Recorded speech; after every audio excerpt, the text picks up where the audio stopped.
Alrighty, Lane. I will have you get started. All right, you ready? Yes. Okay. And you have co-host, so you can share screen. Okay. All Yeah. right. Okay. Good afternoon, everybody. My name is Lane Tokomoto, and I am the intake supervisor from Developmental Disabilities Division. So I do have some slides that I'm going to use to kind of guide the information that I'm sharing with all of you. So I'm going to go ahead and share my screen.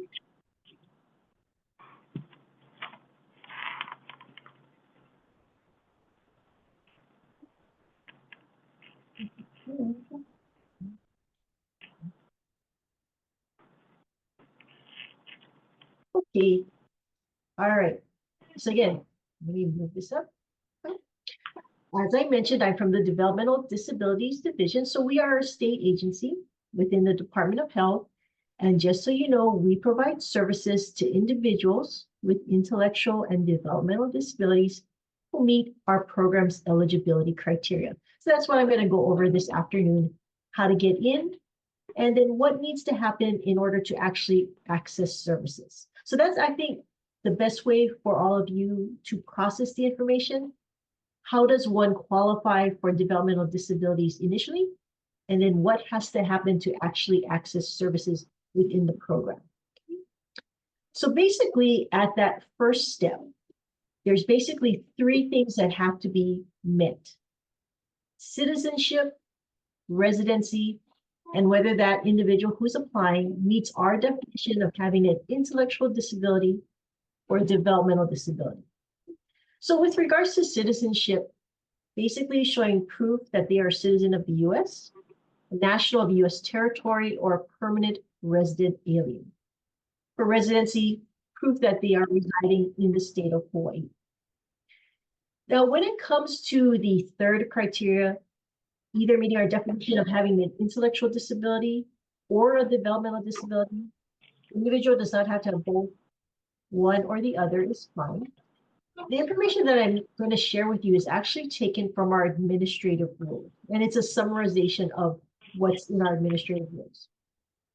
But basically, if somebody comes and says they have an intellectual disability, they have to provide information that shows three things. The first is they actually have to have a diagnosis of an intellectual disability that was made, like, for example, by a psychologist, and it has to be based on the administration of an IQ test. So that's the first requirement. Second, because of the intellectual disability, the individual has to have substantial difficulty in at least 3 of these 7 areas that are identified. And we get that information not just based on description of the individual, but based on the administration of a standardized measure of their day-to-day functioning. So just quickly, the 7 areas that our program looks at: self-care. The ability of the individual, like, to feed themselves, dress, use the toilet, take a bath, take care of their health. Receptive and expressive language, being able to understand others, communicate with others. Learning. Mobility has to do with fine motor, gross motor. Self-direction, ability to initiate, persevere, regulate their emotions. Capacity for independent living, being able to manage oneself in their homes and their communities. And then lastly is economic self-sufficiency, being able to look for work, sustain work. So again, an eligible individual has to have substantial difficulty in at least 3 of these areas. And then evidence of the intellectual disability had to have occurred sometime before the age of 18, sometime within the developmental period. Now, let's say they don't have an intellectual disability, then we would look to see if they have a developmental disability. Based on our administrative rules, here are the criteria for developmental disability. And again, this is a summarization, for presentation purposes. So when we talk about developmental disability, we're talking about eligible conditions, again, diagnosed by a professional, that includes cerebral palsy, epilepsy, autism. And if somebody applies and it's not an intellectual disability, cerebral palsy, epilepsy, or autism, perhaps it's a neurological condition, or a central nervous system disorder, or chromosomal disorder. If that's the case, then what intake does is we look to see how is that condition affecting the individual. Is it affecting them such that they have impairment in their cognitive functioning and day-to-day functioning, similar to that of a person with an intellectual disability. For developmental disability, it occurred sometime before the age of 22. It's going to continue indefinitely. Again, it's important not just having the diagnosis, but how it's affecting the individual. They have to have substantial deficits in at least 3 of these 7 areas, and they're the same areas that we just went over. And then lastly, because of the disability, they're going to need lifelong or extended, individually planned and coordinated services. So again, at that very first stage, how to qualify and get into developmental disability. Citizenship, residency, do you meet our definition of intellectual disability or developmental disability? Any age can apply. We're not looking at any finances or financial resources at this point. Again, citizenship, residency, do they meet our definition of intellectual disability or developmental disability? Now, just a little bit of information about the intake process itself.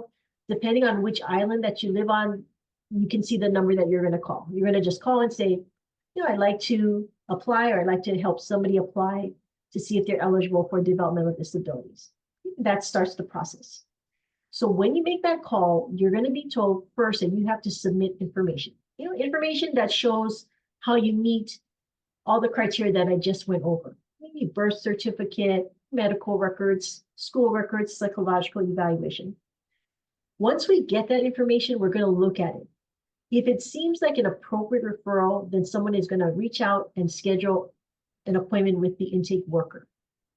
At that meeting, the intake worker is going to go over our eligibility criteria, go over the information that was submitted, let you know if additional information is needed to make a determination. And just for those on the neighbor islands, just to let you know, the initial intake is going to be started on your respective island, but all intakes are ultimately sent to Oahu for final review and eligibility determination. So that's the process. Excuse me. Time frames. It does take time for this to happen. So please plan accordingly. So once you meet with the intake worker and you sign the application, I'm so sorry, excuse me.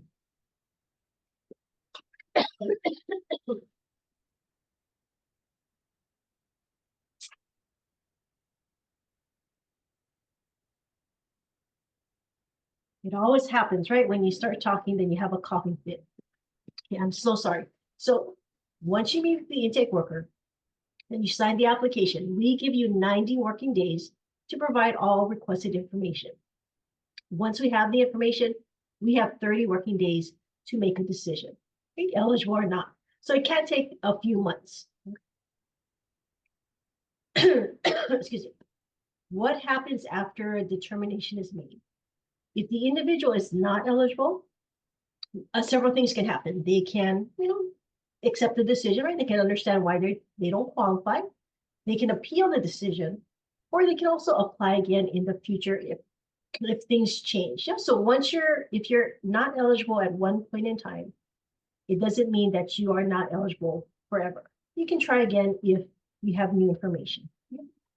If the individual is eligible, what happens is they leave intake and they go on to case management. So now let's talk about what has to happen in order for that person to actually receive services. Okay. So we have case management units statewide. Most are on the island of Oahu, but we have 3 on Hawaii Island, 1 on Kauai, 1 on Maui, which also covers Lanai, and 1 on Molokai.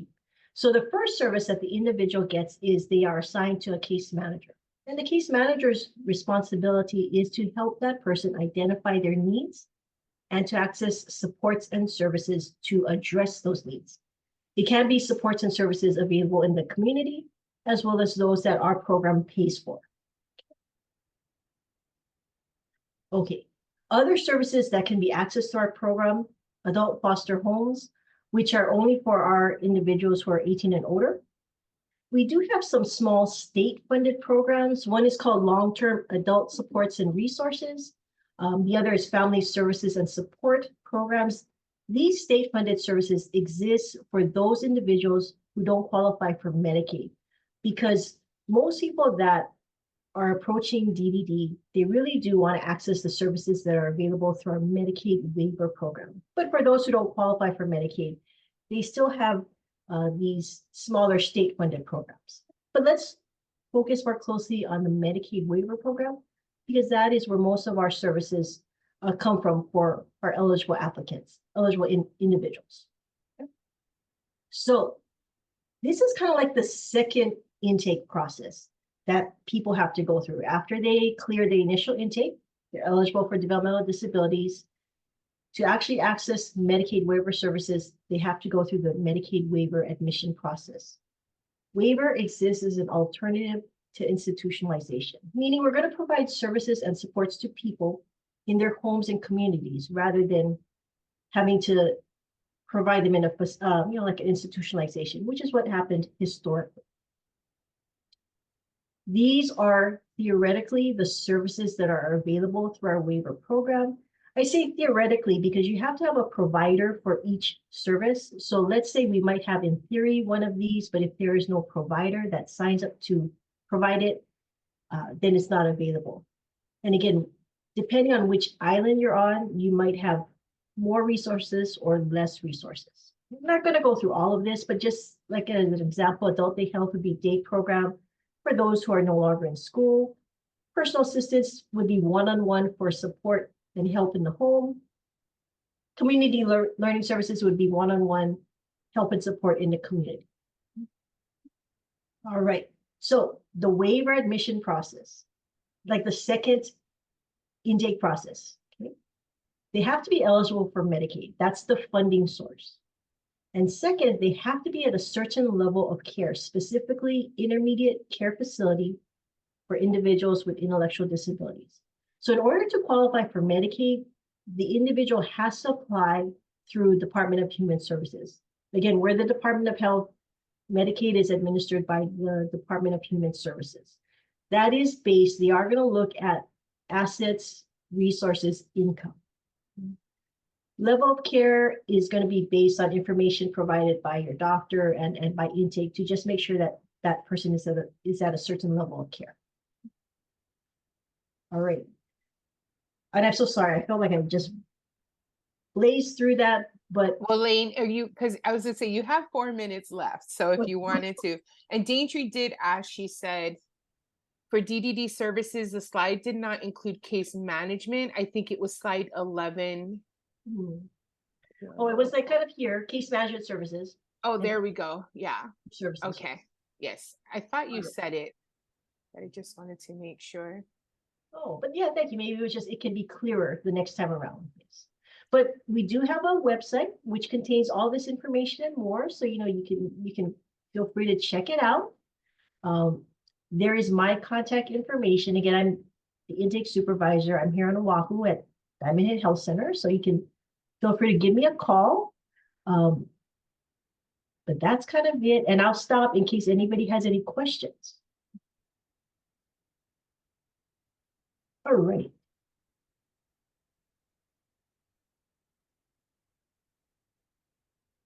Yes, and if you do have any questions, if you can go ahead and put it in chat. This will be for all of our presenters as they are presenting. If any of our families or professionals that are watching, if they have questions, I'll be paying attention to the chat to make sure that the questions do get asked. But that was very good. Okay. We have a question.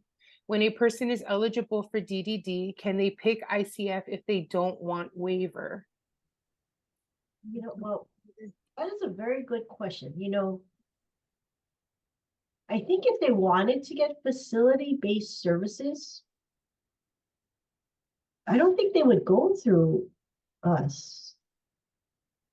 And actually, you know, I don't know, and I'm sorry to put this on you, Alana. I don't know if you would actually be the better person to answer about ICF, because really developmental disabilities, we're all about home and community-based services. So actually, if they want to go into a facility, even if it's short-term, they would actually leave our program. And then, you know, maybe once they stabilize in the facility, they would probably come back and reapply for our program. I was going to ask about that because I was always under the impression that ICF was under Department of Human Services, right? DHS. as opposed to DOH, correct? Yeah, so the ICFID facilities do fall under the Department of Human Services. We oversee the ICFID, so the intermediate care facilities for individuals with intellectual or developmental disabilities. And Daintree, to answer your question, they can pick ICF, but they need to meet the requirements to be in the ICF, which is it requires an active treatment plan and the need for 24/7 residents in a facility with that, supervision and all of that that's required. So there's a little bit higher bar that they need to meet in order to be in the ICF, if they did want to be in a, facility environment. And we check like to make sure that, that's the least restrictive environment for them, right? If they wanted to go into an ICF, because they need to start at the lowest, least restrictive level and then go up from there. So I know you're going to be presenting next, Alana. So I do have a question for you when after your presentation that's in this realm. Yeah. But so Cheryl has a question, Lane, about if we know if there's any current openings in any of the adult day health programs at this time, or how long are waiting lists? They're really long. Well, and that's also another good question, which I may not have a satisfactory answer to. I mean, of course, depending on the island that you're looking at, let's say Oahu, we would have the most day program available. But my understanding is that, yes, some programs right now are not accepting new people.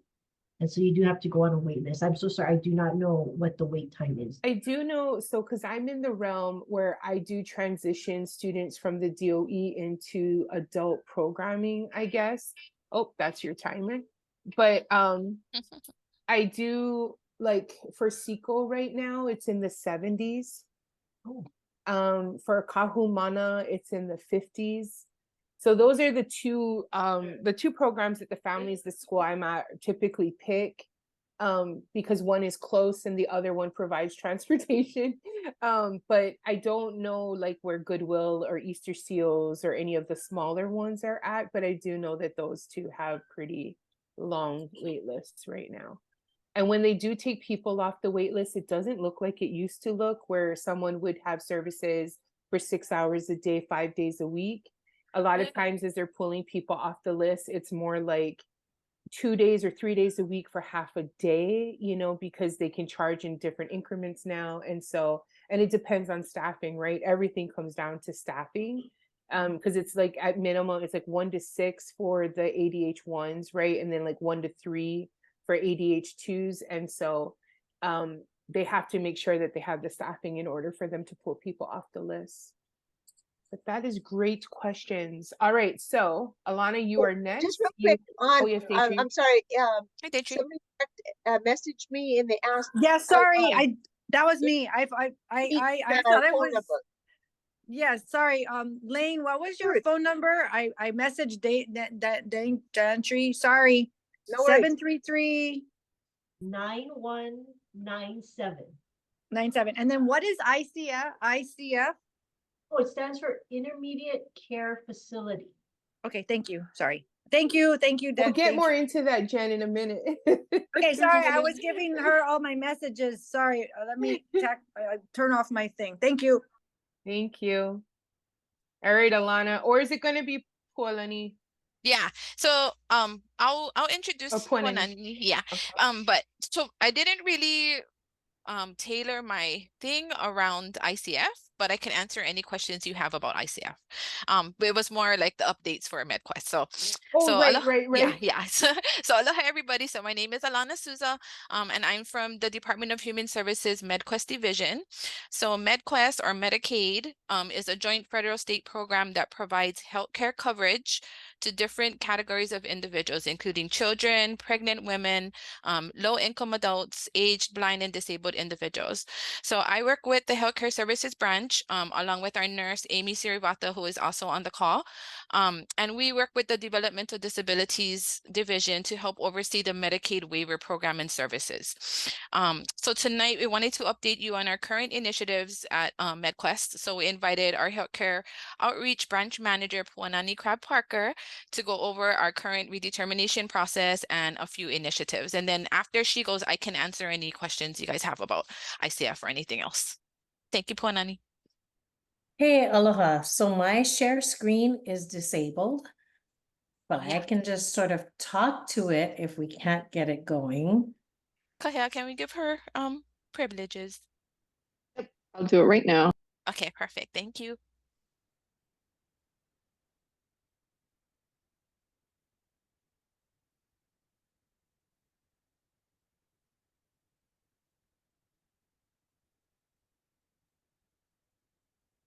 Oh, I don't.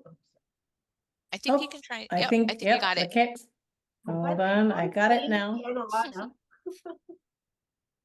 Okay, well, good evening. Thank you so much for inviting me to this. My name is Puanani Crab-Parker. I'm the Healthcare Outreach Branch Manager, and I'm here to talk to you about what we're doing at MedQuest currently, and the initiatives we're going through in our redeterminations off of COVID.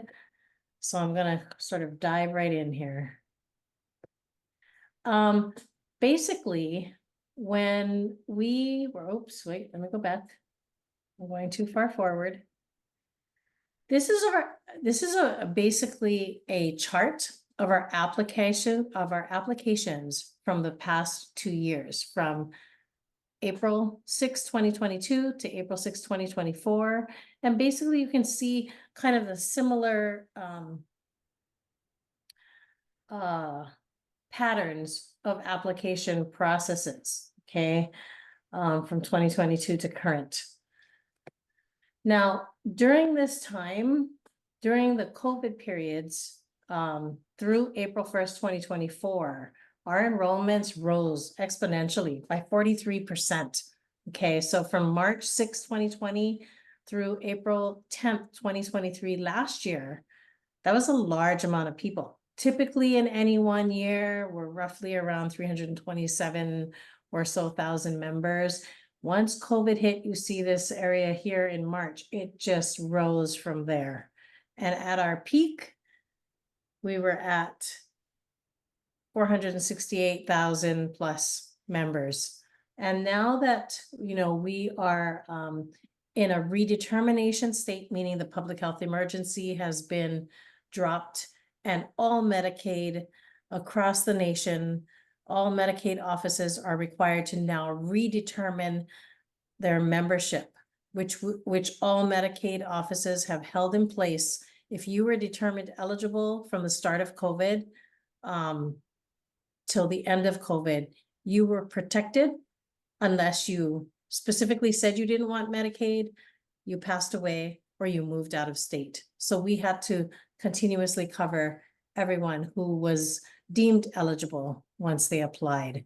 So this here is you're starting to see it coming down as COVID is sort of weighing a little bit and people start working more and getting re-employed and that type of thing.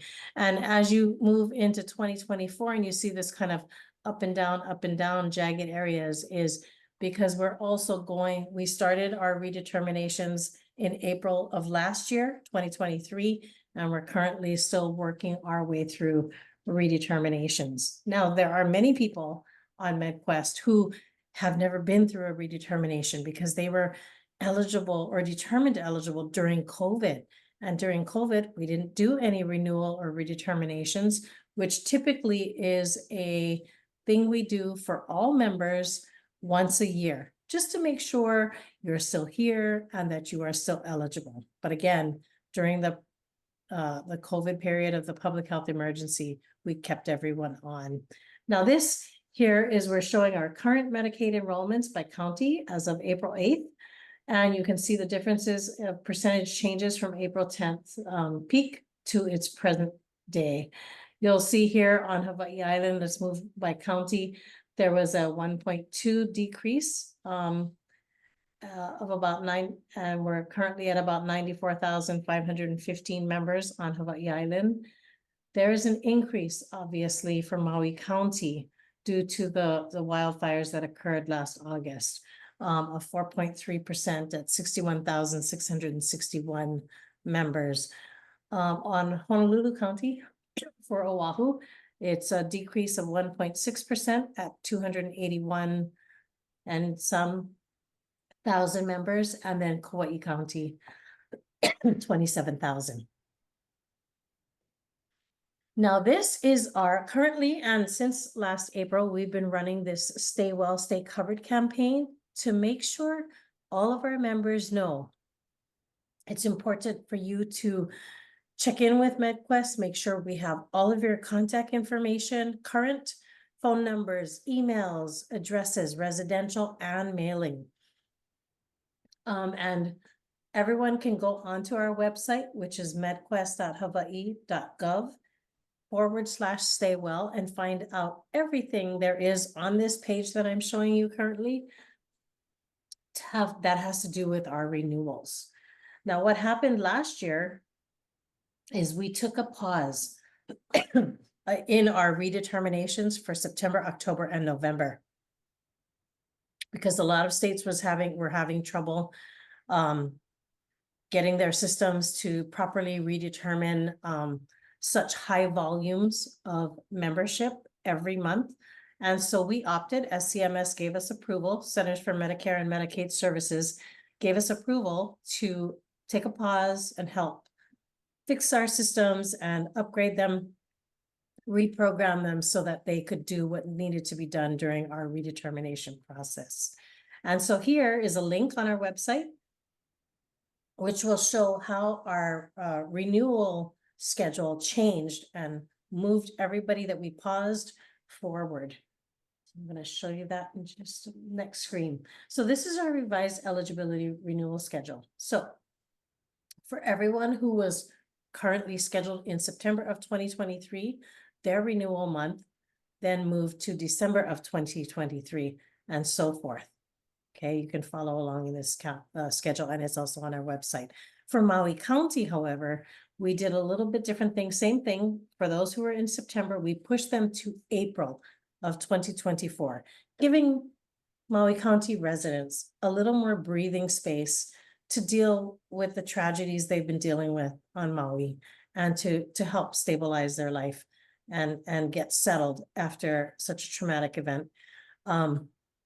So we gave them a little more time through April. So all of Maui County who was scheduled for a redetermination in September 2023 were all pushed to April 2024, as well as October, you'll see here, and so forth. So November and December will be coming in May.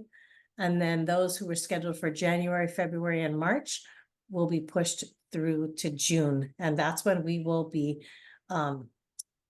doing their redeterminations. Now, when you see these months, renewal months, that's the month you're going to be renewed in, but the month before that, so in this case, say April, March, you would have gotten a letter, a pink letter in a pink envelope, either telling you, hey, great, we've run your information through our systems and it looks like everything matches what we have and you're all good, so you're renewed for a new year. Or two, we might send you a renewal form stating, here's all the information we show about you in our system. Please go ahead and review all of this, make any corrections, sign the bottom and date it, send it back to us. These are required if we send you a renewal form. If we also may get a pink form asking you for specific information. And those are things that you would also be required to submit to us so that we can make an honest determination on whether or not you and your family would still be eligible for MedQuest benefits. And of course, a little special caveat here, all those living in the West Maui region as of August 2023, again, they will not go through a renewal until June, so in 2 months. So in May, these members will receive a letter in the mail, either telling them we need more information, providing them a renewal form, which they then have to review, and complete, make any changes, sign, and send it back to us, or get it back to us somehow, either via fax, email, dropping off at your eligibility office nearest you, or uploading it into your online portal at MedQuest. All right. And then, of course, just stating that we support and stand behind Maui, and all of the tragedy that they have had to go through, and to be helpful. It provides, we provide all of the online help. They can call our customer service lines at 1-800-316-8005. We have extended hours in our call center from Monday through Saturday, 7 a.m. to 7 p.m. through our redetermination period, which will end at the end of June. So we do still have extended hours. So for people, families and friends you may know who may not know this and may still be in a redetermination state for April, May, or June, please let them know that we have extended hours via our call center line.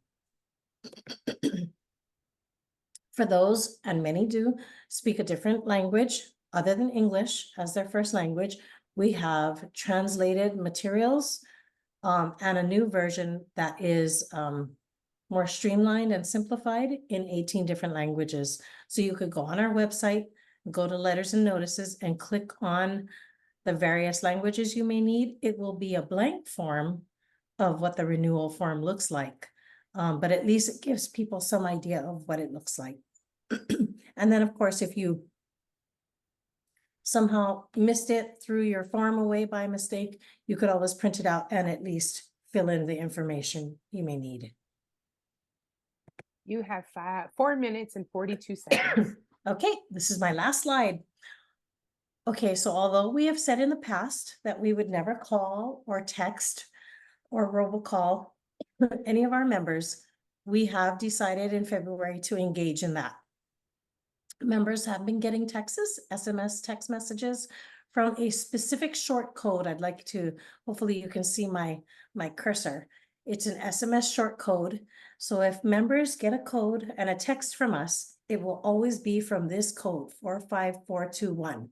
That's how you know it is not a fraudulent text.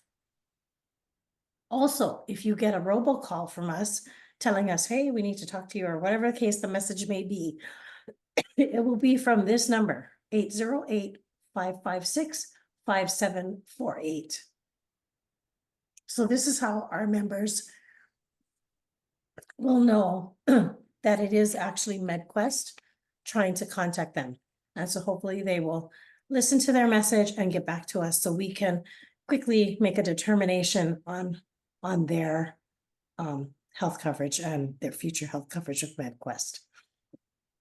Now, anyone who has applied after April 1st of last year to current is not protected under the public health emergency rules, but there are many waivers that MedQuest is still keeping in place through December 31st to make it easier for our members to go ahead and renew. And with that, that is my last slide. So if you folks have any questions about MedQuest or our redeterminations, please let me know. Otherwise, Alana's here as well. Thank you. I do want to make sure that people understand that when the letters come, it is addressed to the person who has Medicaid. So like in my case, it's my daughter, Jordan. And Jordan is the one who checks the mail. And so she checks the mail and there's something with her name on it. I won't see it. So like with her pink envelope when it came, I didn't see it until I realized I should probably be keeping an eye on that. And then I was helping her clean her room and came across it and saw that her redetermination would be happening in November. But that's just something just for families to know. It's not going to be in your name. It's going to be in the name of the person who has Medicaid. So unless, of course, there is an authorized representative on that account, you may also get as an authorized representative a separate letter as kind of like how SSI does, like because I'm like a representative payee, so like a letter will go to her, but I'll also get a letter. I did not know that. Exactly. So how does someone do that? So whoever is the primary insured, so like in cases where there's families, right? a parent and dependent children or that type of thing. Whoever is the first person on the application, which is typically required to be an adult, that is considered the primary insured. So they would be the one whose name would be on the envelope. For those, or on the letter, for those who have authorized representatives who maybe they need help with case management or these kinds of help to read the letters and make sure things are getting turned in and done, a letter will be sent to them as well as the member or our primary insured. There is a authorization representative form that we have. It's on our website as well. And we can provide that to you. It's either an 1121 or an 1121A. I believe the 1121A is for like if you're incapacitated, like so if somebody's in the hospital, they can't speak for themselves. It's a different type of form, but that's still a type of authorized representative form. The 1121 is typical for the primary insured would then give permission to their person who's helping them access for that as an authorized representative on their account. That is good to know. I guess, and then so I'll ask my ICF question if you don't mind, Alana. So to determine if someone qualifies for ICF, do they have to exit DDD to even find out if they qualify? Oh, that would be the timer. Okay. Definitely no. We would do that before they exit DDD. So we would have that discussion with you, see if they meet the criteria, and then see whether they, see if they meet the criteria. If they do meet the criteria, would have to talk to one of the facilities to see if they're willing to accept. And then it would happen that way. We will not leave you without DDD or anything right before you go there. Yeah, so it definitely will work with them on the transition. There will be, it should be a clean transition off. Yeah. Yeah, because my daughter is in the in-between, that's why. So it's hard to tell whether or not she would require ICF as opposed to like domiciliary if we're looking at housing options first. I just wondered what that whole. So DOM is a little different though. DOM is still under DDD. Yeah, I know, that's why I was asking, because as we're looking for housing options for her, understanding which one would be more appropriate for her. That's what I was wondering, was like, how do we determine what is a more appropriate placement, in that case, I guess. Yeah. So we would look at, we would look at like behavior support plans. We would look at, logs, like what's happening at home, and trying to like, if she's coming straight from a family home, we would like to try other environments and before you get up to an ICF, because the ICF is, this is, the highest. This would be for medical reasons, not for behavioral reasons, but same thing. Okay. And so Ronald has a question. Can people who have Quest online account use that account to send in renewal information? Yes, they can. They can upload it there. And actually that would be the preferred method, so that you're not waiting on a customer service line trying to call in that information, although that can be done. But yes, if you have access to your Quest online account, we highly encourage people to use that. Excellent. Okay, so next on our list is Cheryl from DVR. Cheryl, are you ready? I'm ready. And we're running really good on time, and I maybe shouldn't have said that too soon. It's kind of like how in the ER you're not supposed to say things are quiet or whatever. But all right, Cheryl, we will give you the floor. Okay, thank you. I'm gonna set up my presentation. Give me a second. On the slideshow. Beginning. I believe I have to.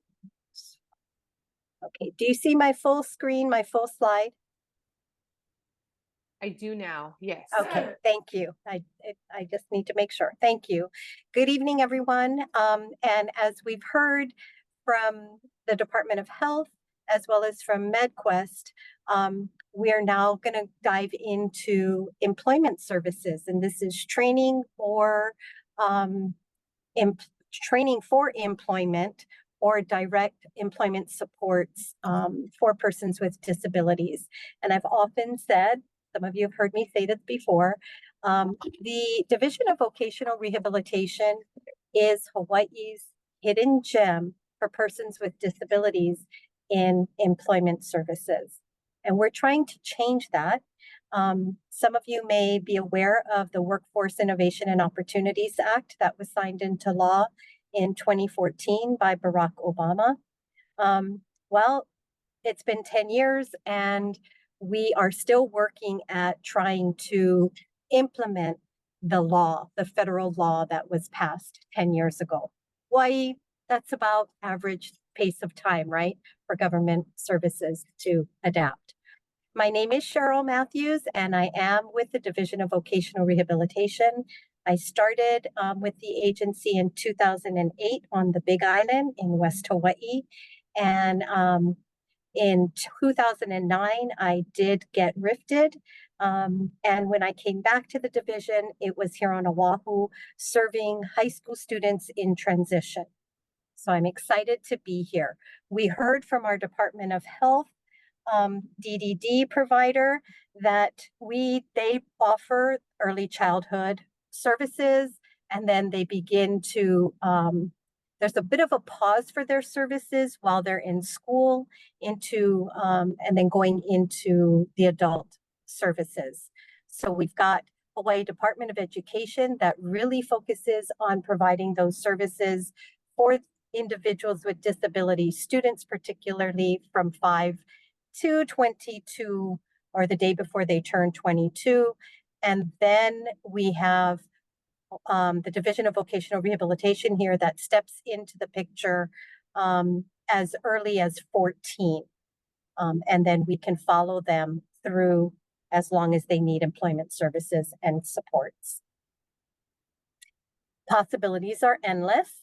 So when we think about employment, you know, a lot of times families are only looking at waiver services and they have not heard, or they have maybe have some idea about DVR.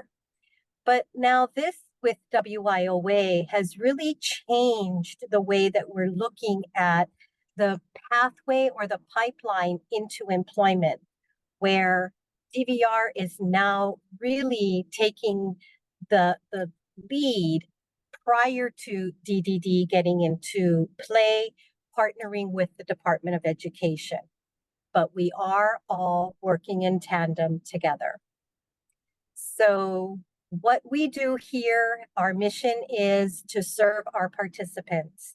We do work as a team to help our participants achieve their aspirations for meaningful employment through timely, individualized vocational rehabilitation services.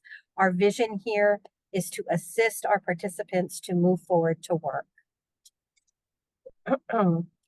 As I mentioned earlier, WIOA really has highlighted the DOE's responsibilities as well as DVR's responsibilities. And this is where the law, our two laws that govern and regulations that govern our agencies and the services, this is where we really intersect.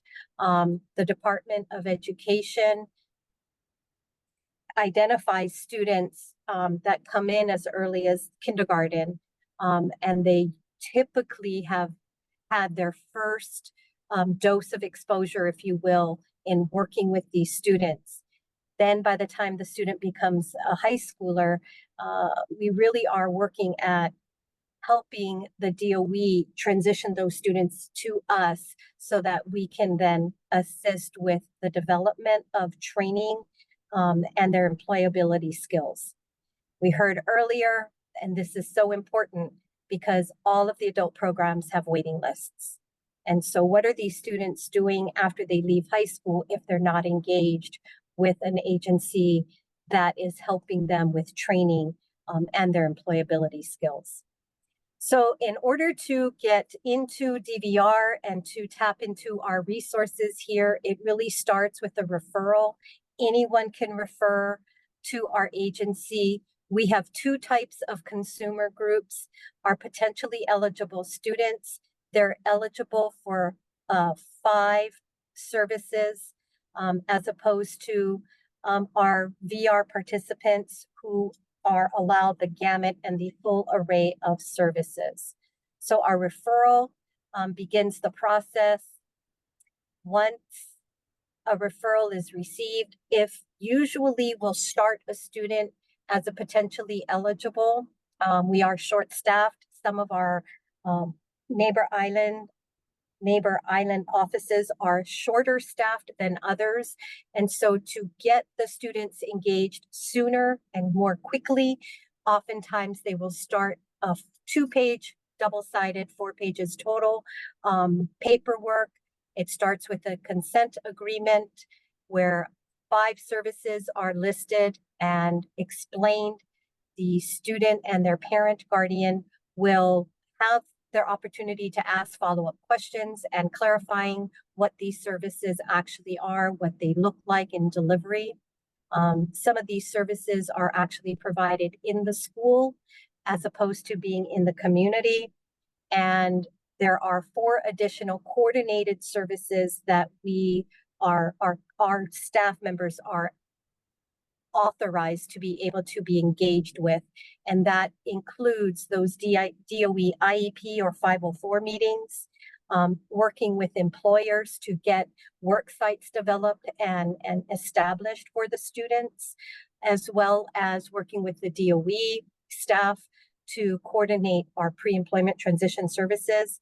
And then for the Department of Health case managers, coordinating whatever kind of waiver services that might long-term be needed, particularly if that student is identified as in need of having customized services or supported employment types of services where long-term job supports are going to be necessary for that individual. Within the DOE, there is a care coordinator usually assigned to the student or a transition coordinator at the school. With DVR, they have an assigned VR counselor at every school. If we have a vacancy and there's not that assigned VR counselor, it falls on the supervisor or the branch administrator for that particular school district. And then on the DDD side, of course, it's the case manager and the case manager supervisor as well. When we look at eligibility for full VR services, to be eligible for our individualized services, the individual must have a documented disability, whether it's a physical or mental impairment. And we can usually gather this data for our students out of the IEP or the 504 plan that they have. Most of the time, we can make eligibility determination based off of the DOE records. The documented disability must result in a substantial impediment to employment or an obstacle for them to gain or retain or advance in employment on their own. So they need help to do that. They require our services to prepare for, secure, retain, or regain employment or advance in employment that's consistent with their unique strengths, resources, priorities, concerns, their abilities, their capabilities, interests, as well as their informed choice. That our participant can benefit from an employment outcome from the provision of VR services. So we are an employment agency for persons with disabilities. We are not a scholarship program.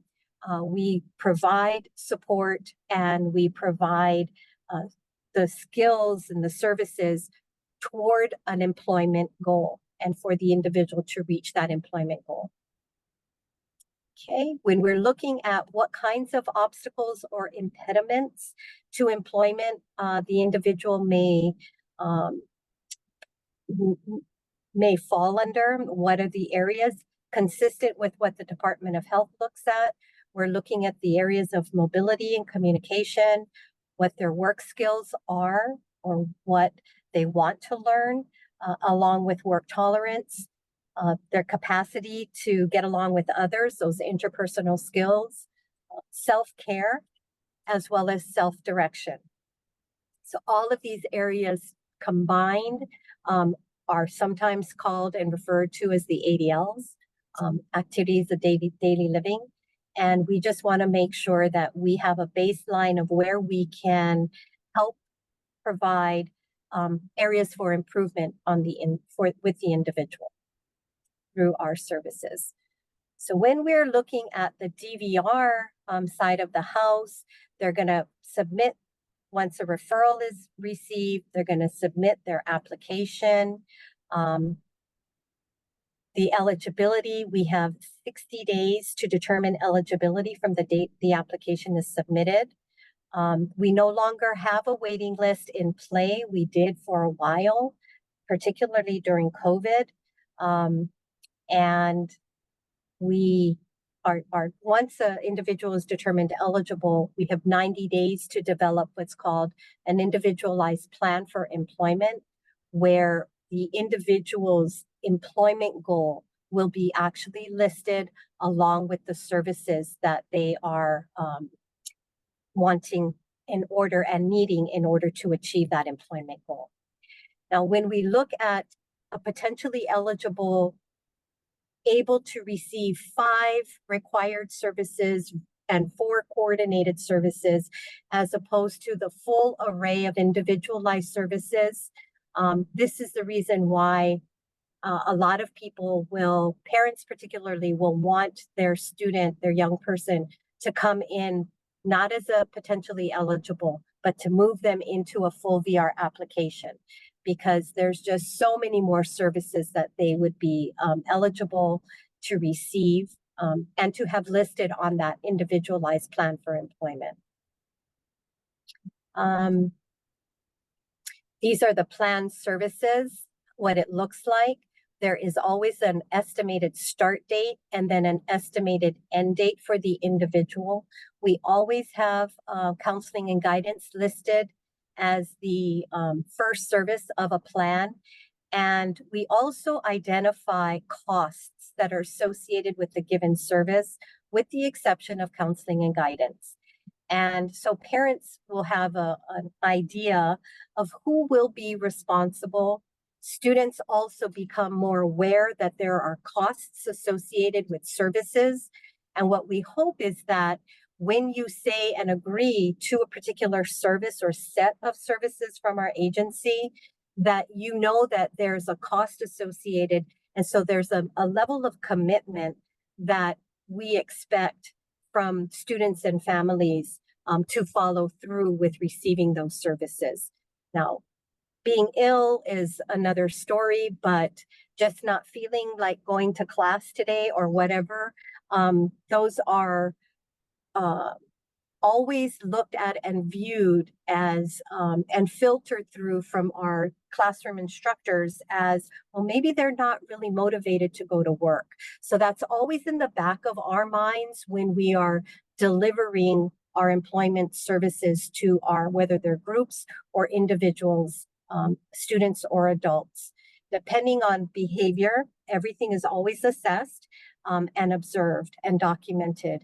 And so we always want to encourage students and families to always have their best attitude, if you will.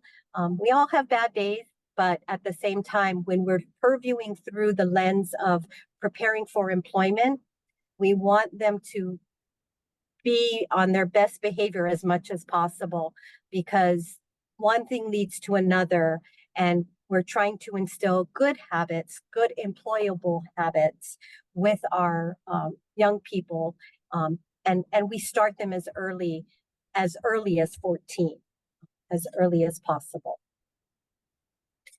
Easier to mold and shape a strong employee than it is to try to fix someone that has developed some really bad habits. So that is our in a nutshell, our process. Once we have the individual employed in a place consistent with their job goal, we have 90 days in which to continue to assess. and work with the counselor to close before closing out their case.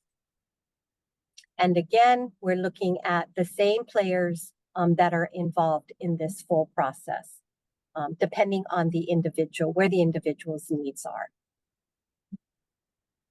Okay, training opportunities that are available to all participants here at VR. We have paid and unpaid work-based learning experiences. We have here in Hawaii a Work Hawaii Youth Program through the AJC.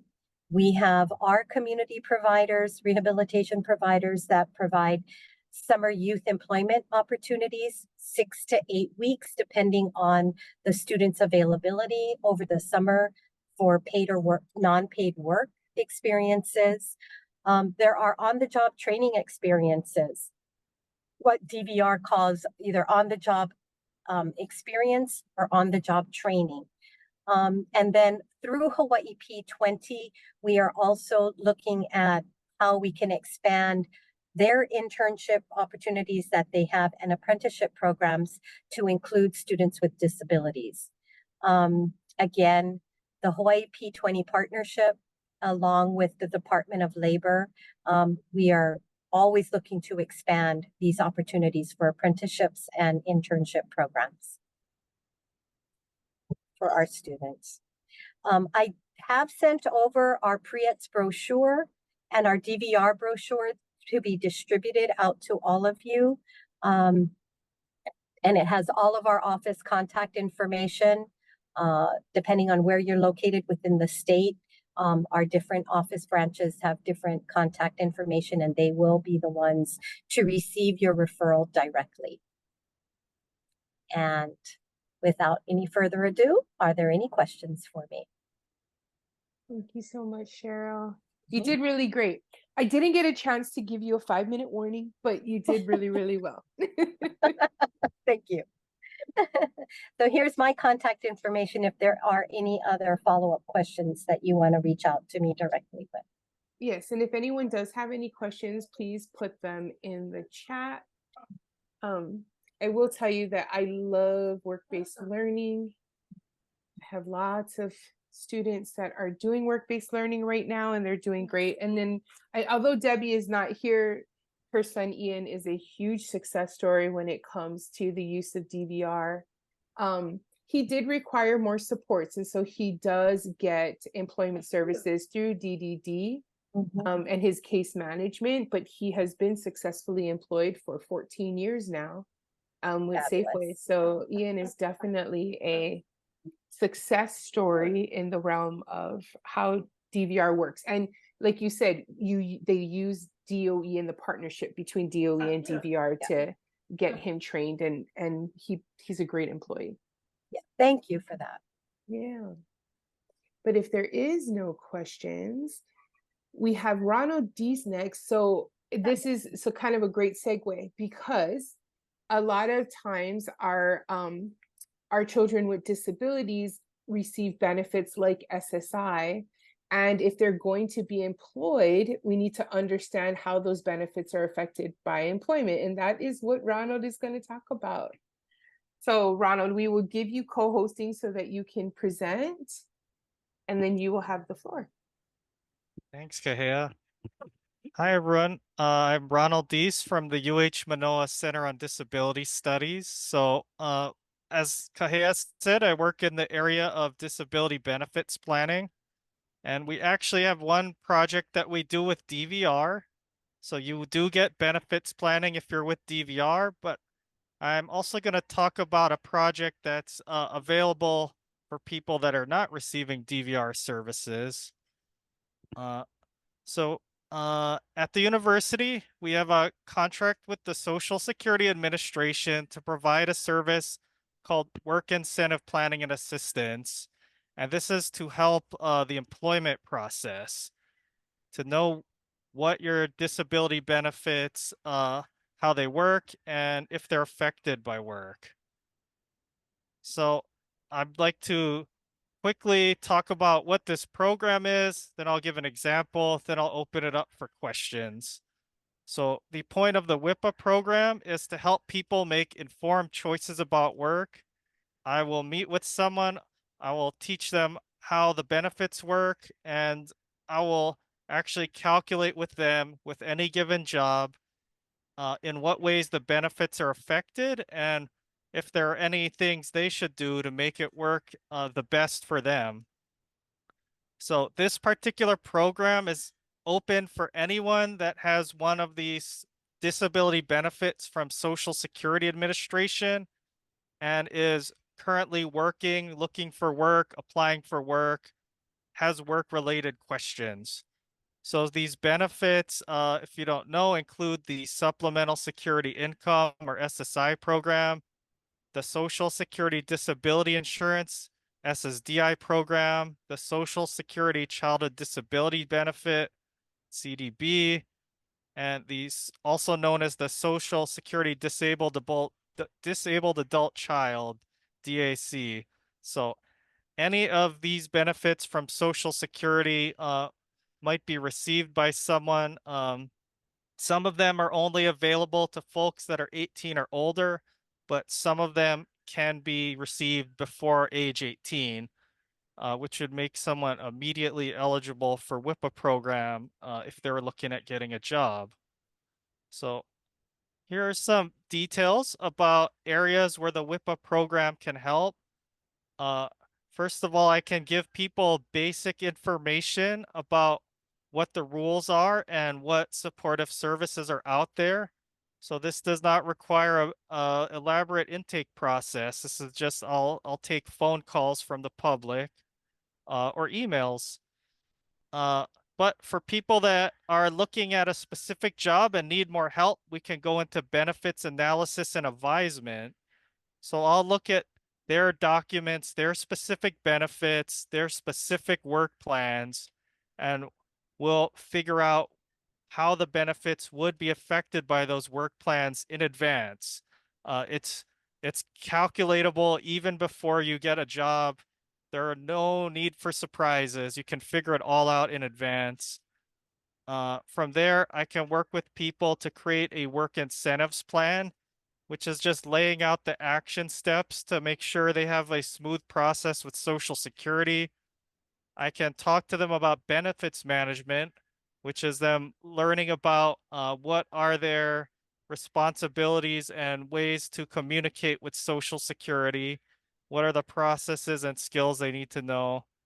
And as questions and even problems do come up, I can work with them to problem solve and advocate for people with the Social Security Administration to make sure everything's happening correctly.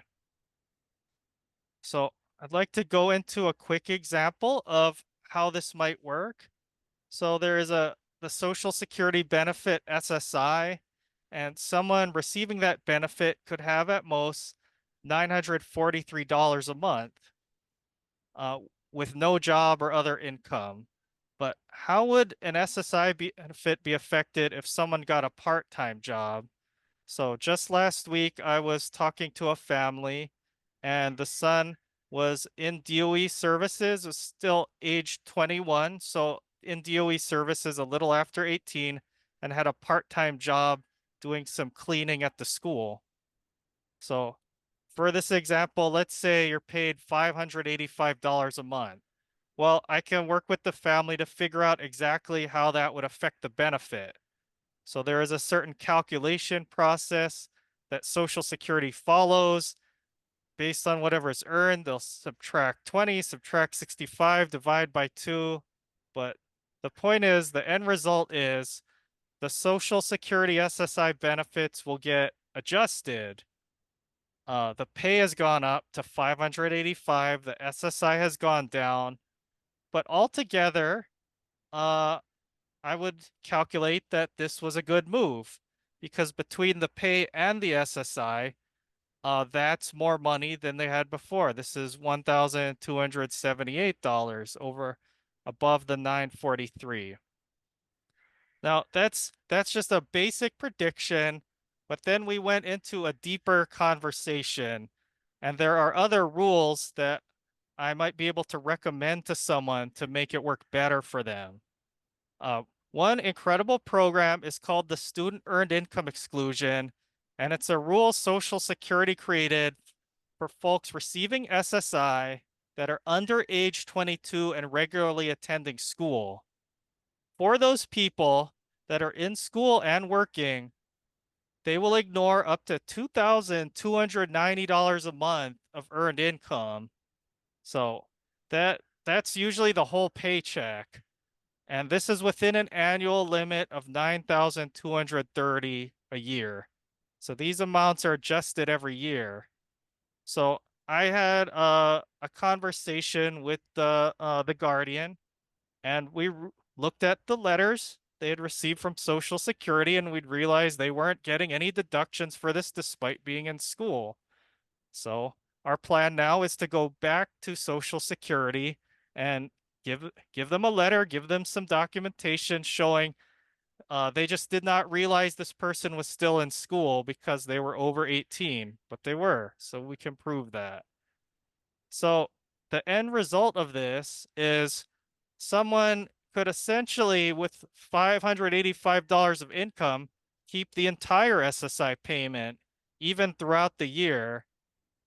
Both the pay and SSI, they could now be making, if they're using all the rules the way they're intended, $1,528. That's even better than the last result, and definitely shows how they're getting ahead by working. So that's one example of how the WIPA services can help. So if anyone's interested in accessing the WIPA services, I'm going to provide two options for getting in touch. If you want to make a telephone call where someone will always be able to pick up, there's a helpline. You can call 1-866-968-7842 between the hours of 8 a.m. and 8 p.m. Eastern Standard Time. And if you call that number, they will talk about the job services that are out there, and you can get a referral to the Hawaii WIPA program. Below that, though, you're free to reach out to me directly. I don't have to go through any special referral process. So you can call up Ronald Deese at my direct phone number, 956-3306, or email me at wipa@hawaii.edu, and I'll take some questions or talk to you about how to get started in intensive benefits counseling, full benefits counseling. Okay, so that's my spiel. So I can take some questions now. I'll also note we serve the Pacific Islands that receive Social Security benefits currently, if that ever comes up for you guys. But that is actually very interesting, because we once had a family reach out to us from Guam, I believe. yeah, they had some IEP questions or something, and so that's actually kind of cool because Ho'omana has become, I guess, a service that people reach out to from all over the place. And so we'll send them your way, Ronald, if those questions come up. Yeah, they have SSDI in Guam. No SSI, but they have SSDI, and I can take those questions. Excellent. That's great. Does anyone have any questions for Ronald? Anything at all? We have a quiet group tonight. But Ronald, I really appreciate you coming out. Always a lot of information and always digestible. So I really appreciate your presentation. Okay, wait a second. Is Ronald available? So is he at the UH campus? Yeah, I guess I didn't explain this part, but I can meet with people by Zoom meetings, telephone, or at the UH Center on Disability Studies at the lower campus at UH Manoa. And you're there Monday through Friday, usually? I'm there when scheduled. I Okay. more frequently work remotely, and I can also visit agencies if there's appointments there. So So, for example, I regularly visit the Department of Health Clubhouse system employment sites. So, Thank you. Yeah. Thanks.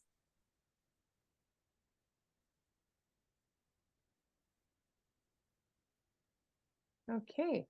Well, that was great. Thank you, Ronald. Daintree, you are going to be next if you want to, but if anybody would like to take a short break, we could take a short break, or we can just keep moving forward.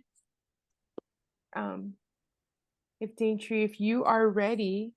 I am. If people could go ahead and take a break, as I'm going to share my screen, and I'm like the worst screen sharer ever. So if somebody wants to grab a drink or something while I'll do this, that's fine with me. All right. Okay, so, and I have capabilities, share screen. And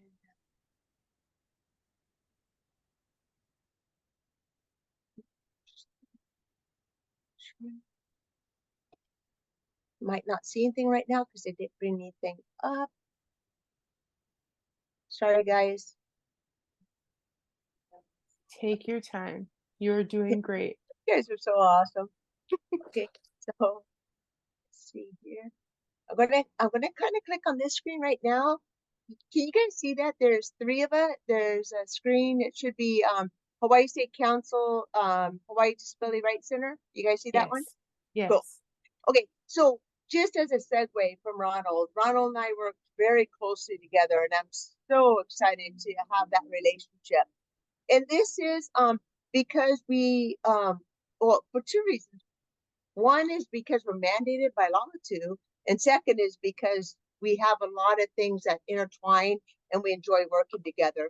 We have a grant through the administration for community living, ACL. I wanted to make sure I said that word right.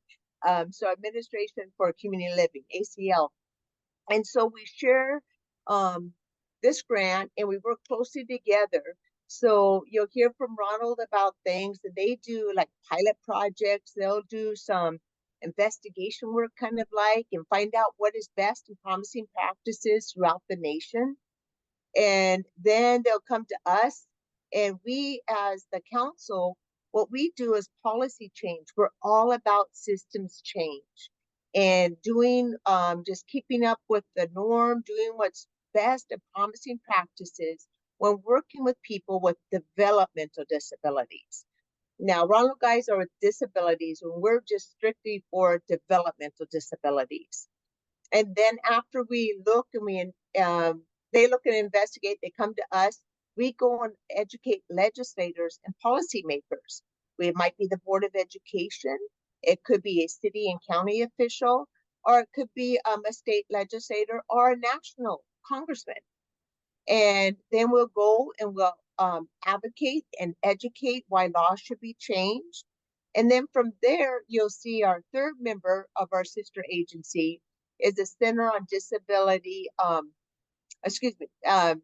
Center on Disabilities and Rights. I'm sorry, I'm looking wrong on my side.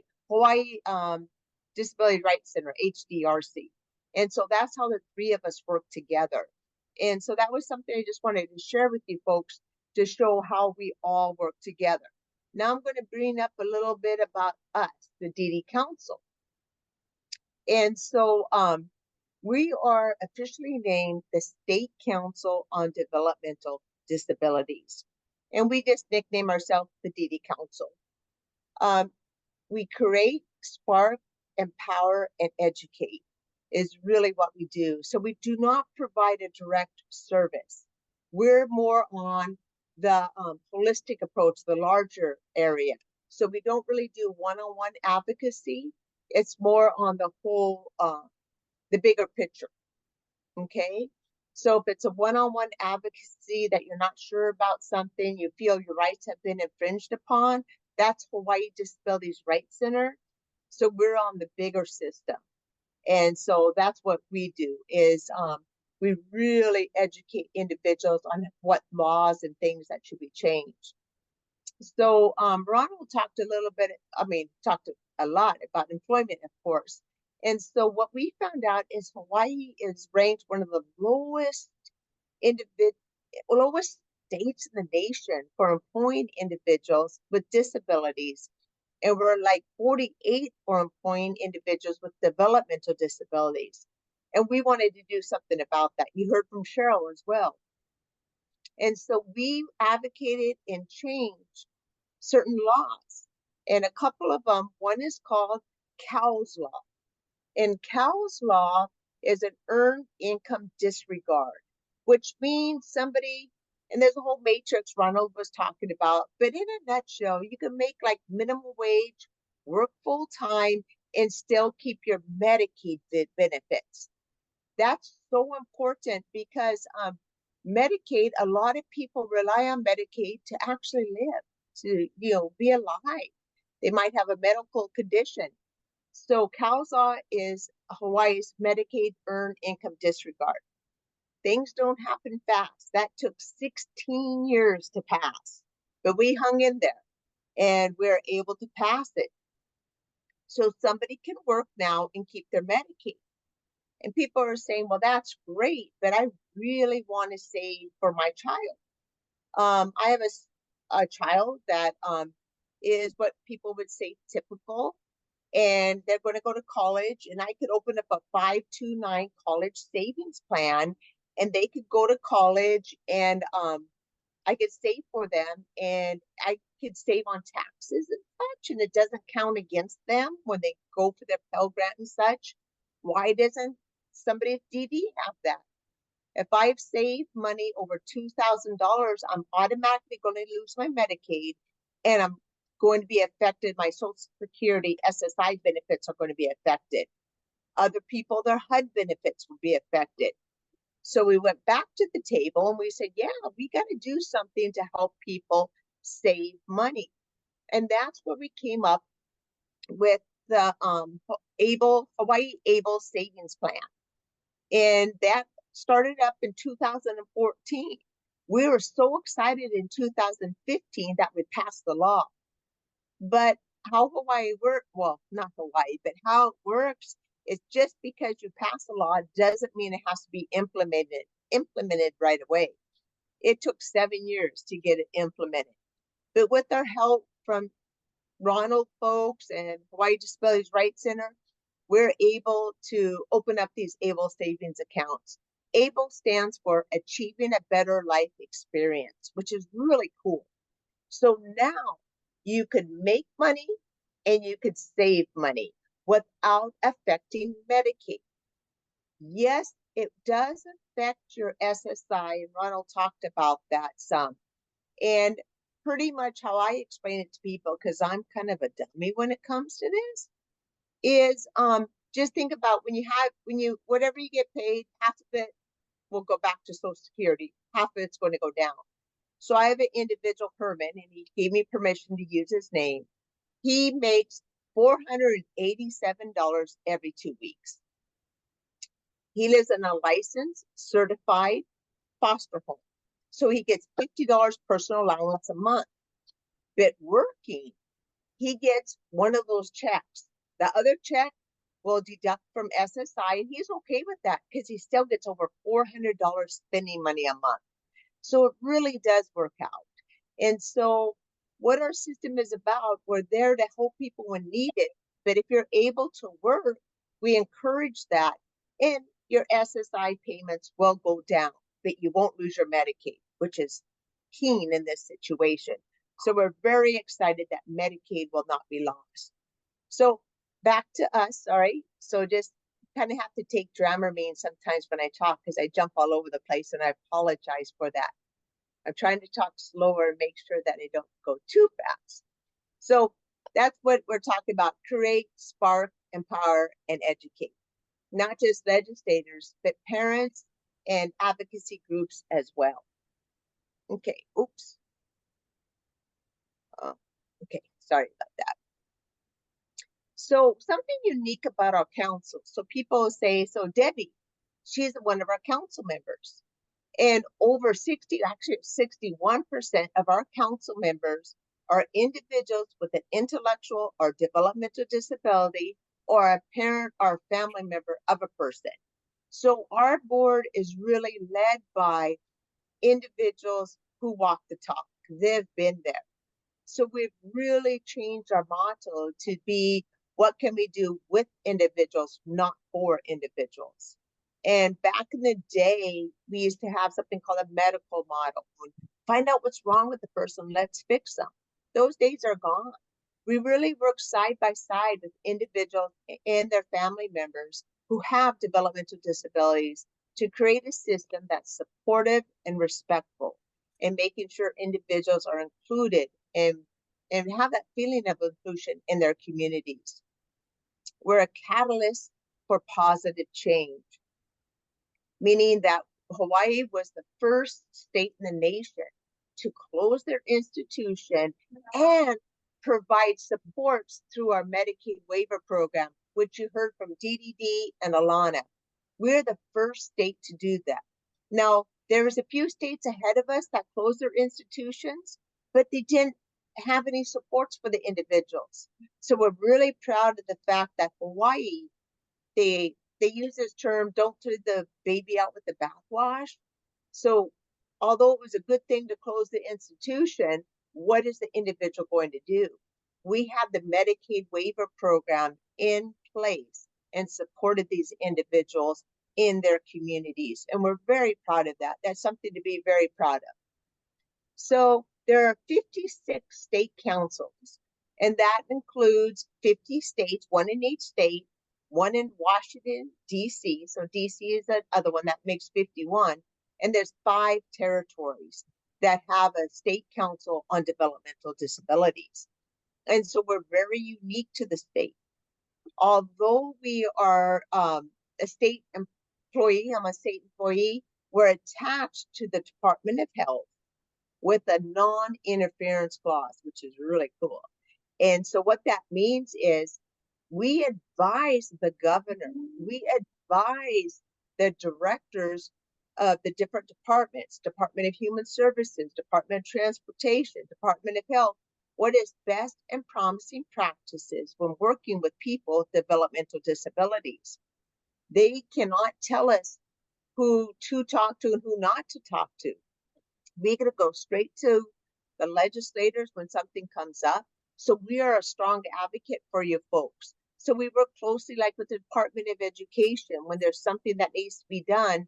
And some state agencies have a lot of red tape to go through. And they could come to us and we can work together to bring the message out, which is a really cool thing. But it's also very lonely sometimes because we are about systems change. We question a lot of people. And many organizations, it's tough to say, why are you doing that? Have you thought about this? And somebody kind of banging at your door, are you sure you're doing that correctly? It gets kind of standoffish sometimes, but they know that we're here for the best possible outcome for people with developmental disabilities. So we're all about bridging relationships, bridging funding streams. So that's another thing, we build bridges. So we don't close doors, we build bridges. That's what we try to do. Sometimes if the door starts to close, we make sure they understand that we're really here to make sure.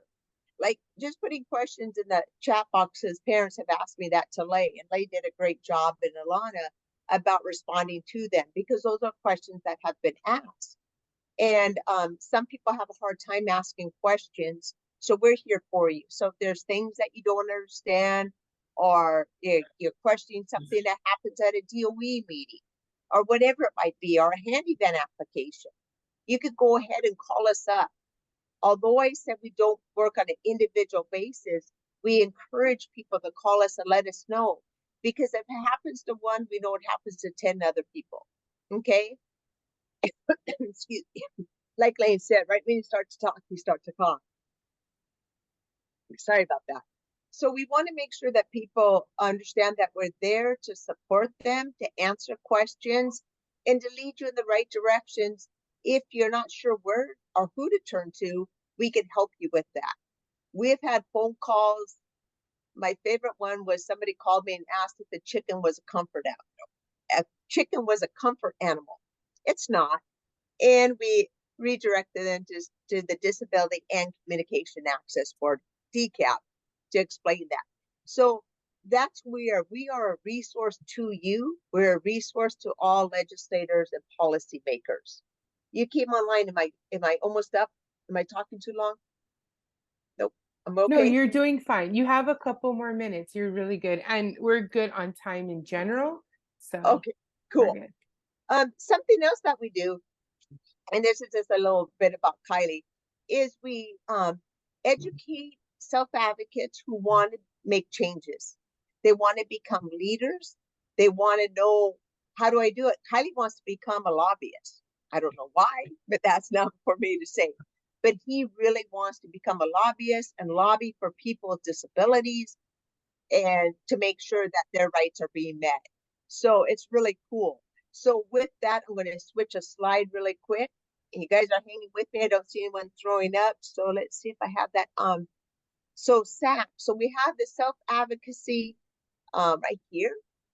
We have our Hawaii Self-Advocacy Advisory Council, or SAC, as we like to call them.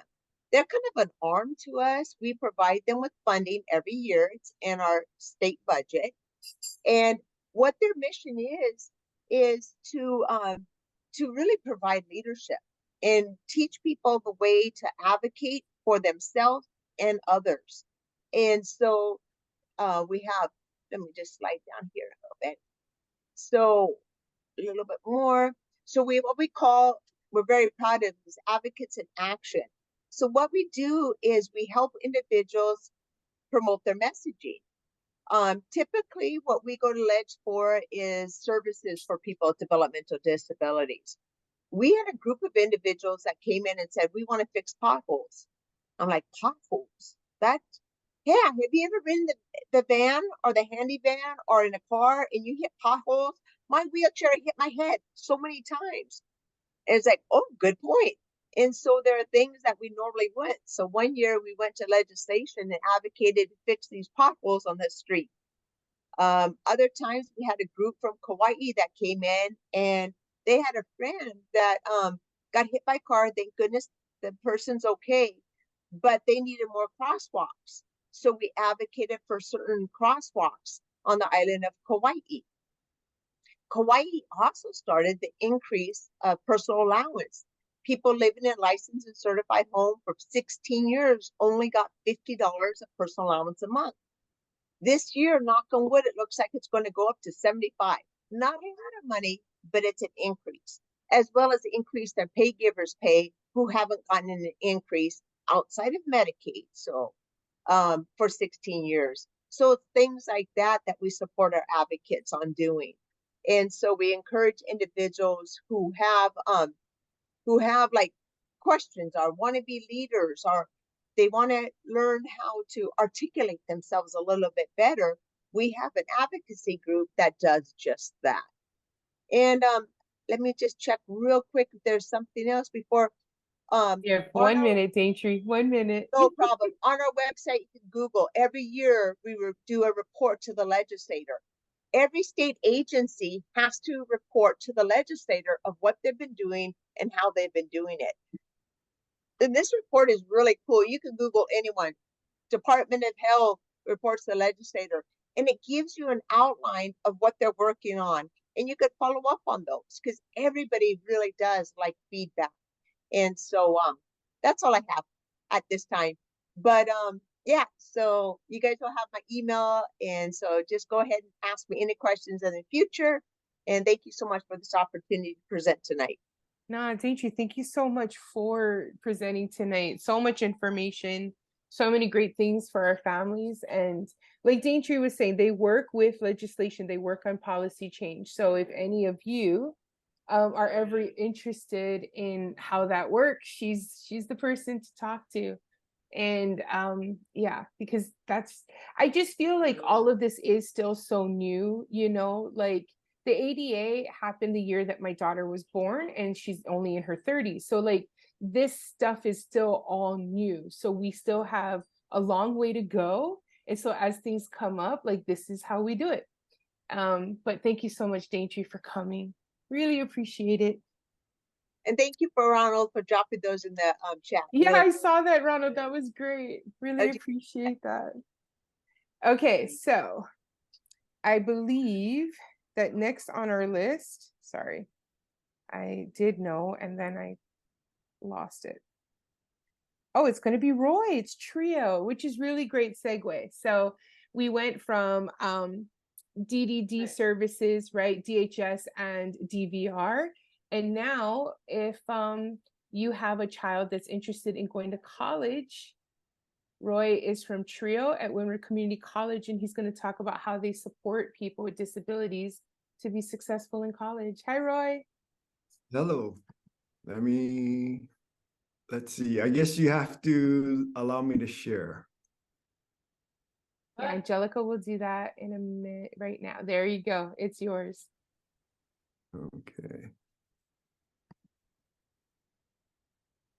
Okay, so we're Trio Student Support Services at Windward Community College. This is where we're located and our phone number. So we're open a lot of hours. We're open Monday through Thursday, 7 to 7, Friday, 7 to 5, and Saturday and Sunday, 7 to 2.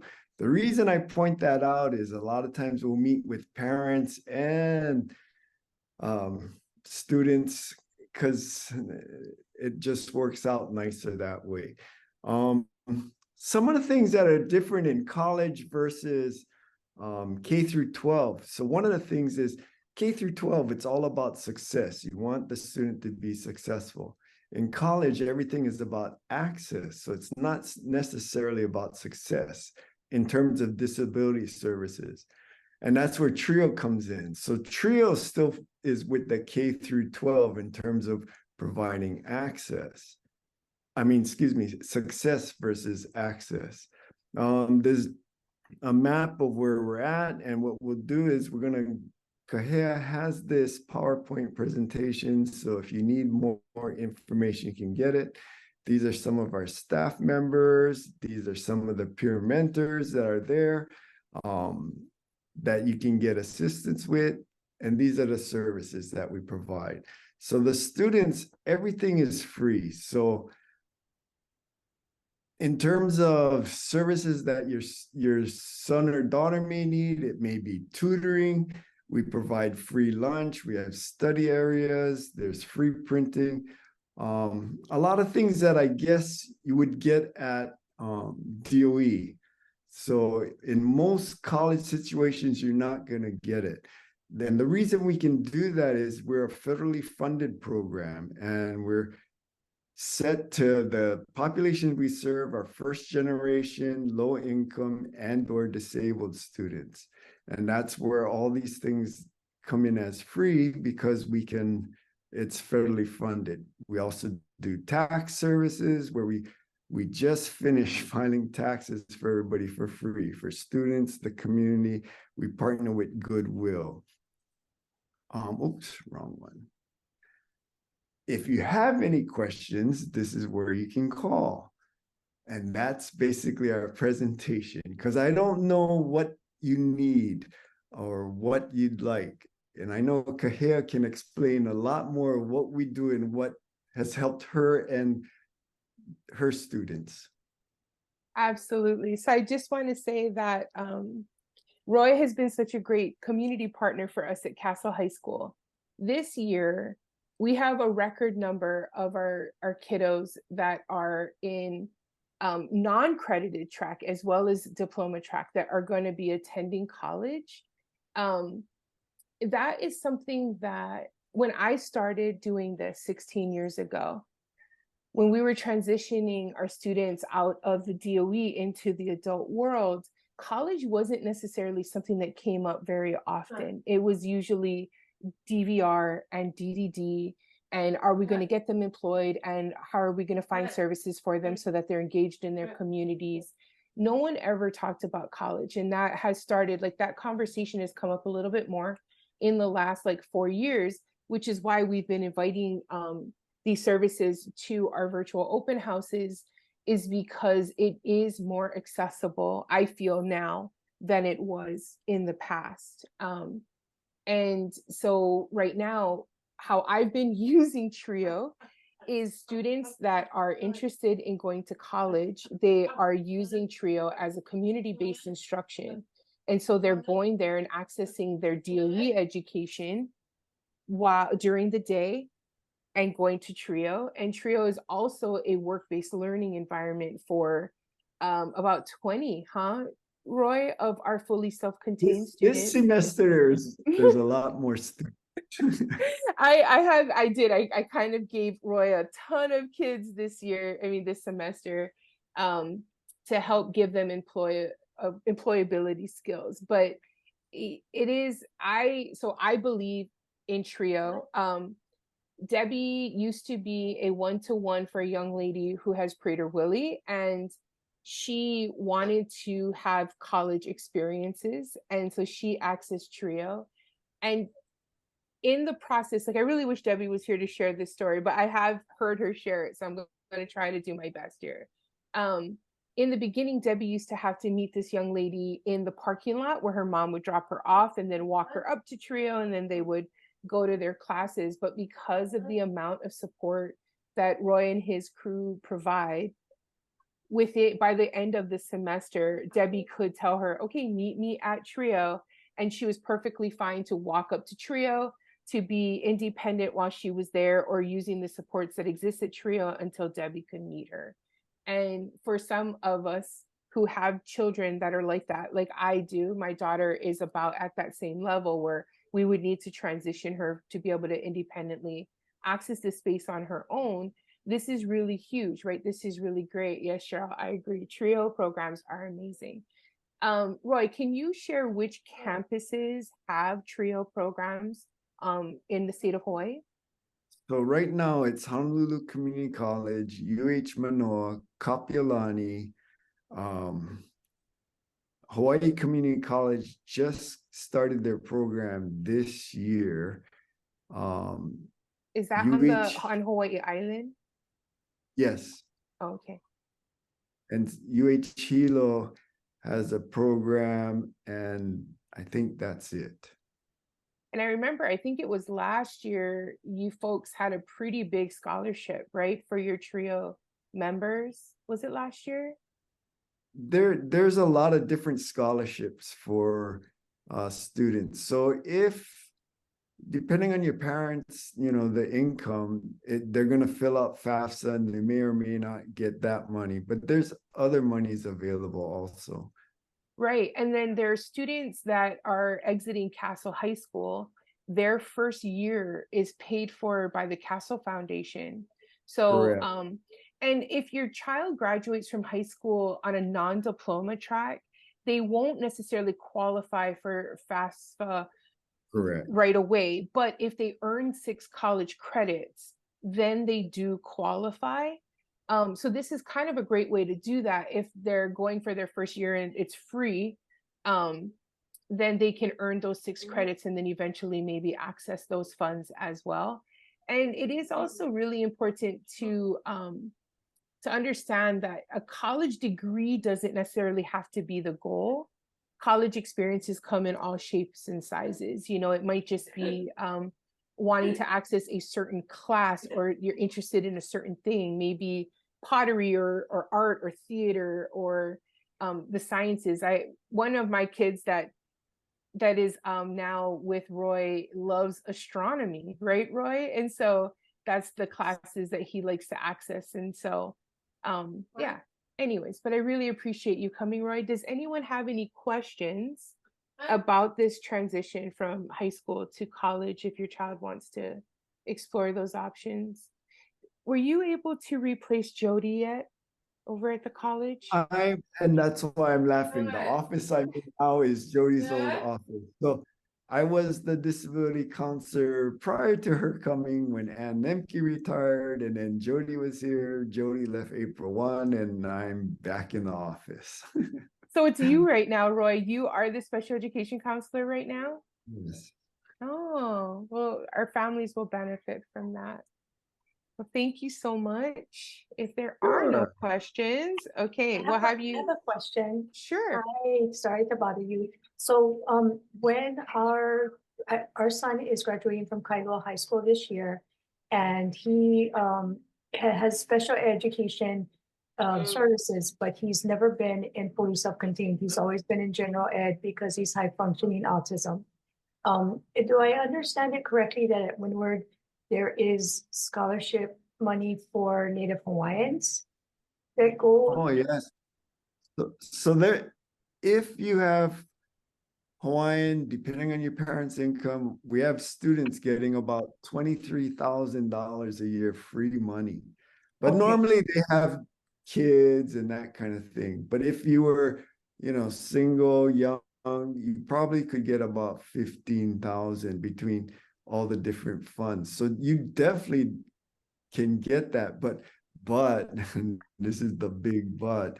The deadlines to apply were all January, February, March for this upcoming fall. So if your son's graduating in this June, this coming fall and spring, there's basically just FAFSA and a few other things like through TRIO and that kind of stuff. But for the following, still?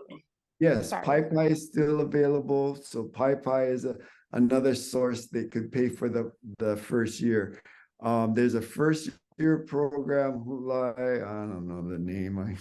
I just know. So if you're graduating from a Windward District school and you're coming to Windward, then you get 1 year's free tuition. So let's say you didn't qualify for FAFSA and you didn't have all these things, you'd still get 1 free year's tuition. And I can't remember if they give you some monies for books. So I mean, money should not be something that keeps you from not coming. There's always money. Okay. And even though if we miss those deadlines for January, February, March applications, the first year for a Windward District graduate Native Hawaiian is free tuition. It's not because they're Native Hawaiian. It's because it's Windward District, Kailua High School, that kind of thing. So you definitely want to get in touch with either myself or another counselor.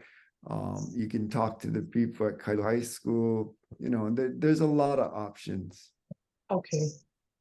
Thank you very much. Numbers right here.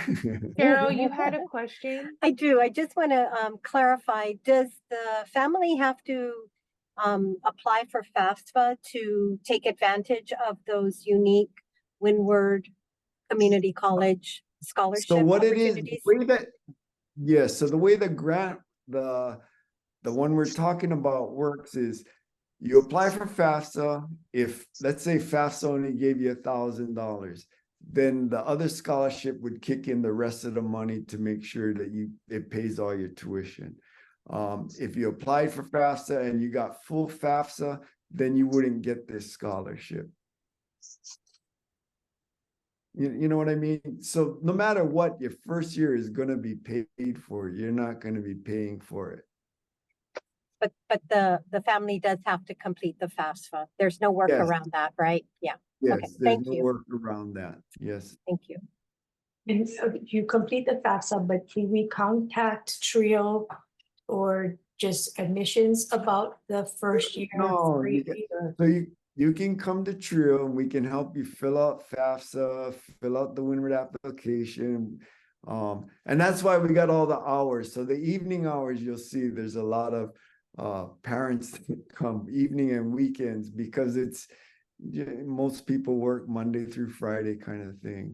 But it really, if FAFSA is a sticking point, if you come Monday through Friday, we can help you, get you in a FAFSA office. There's always some help.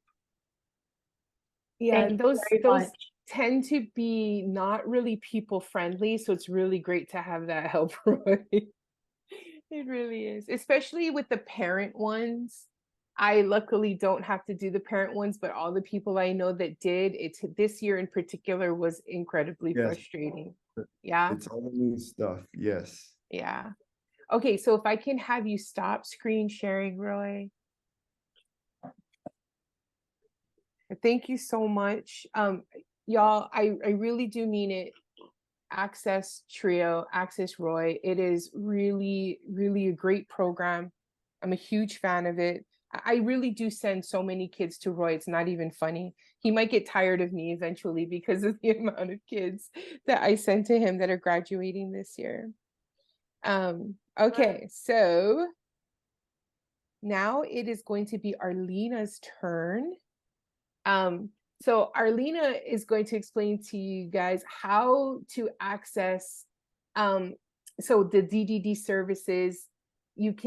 She'll explain everything, but it's a way for you to hire your own people to work with your child. So Arlena, I will give you the floor.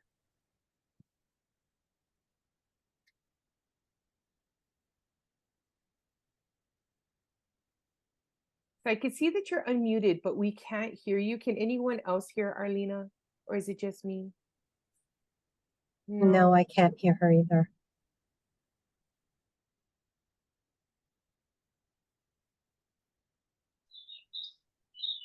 Arlena, your mic isn't showing up on our end as even being attached or being used for this meeting, if that helps.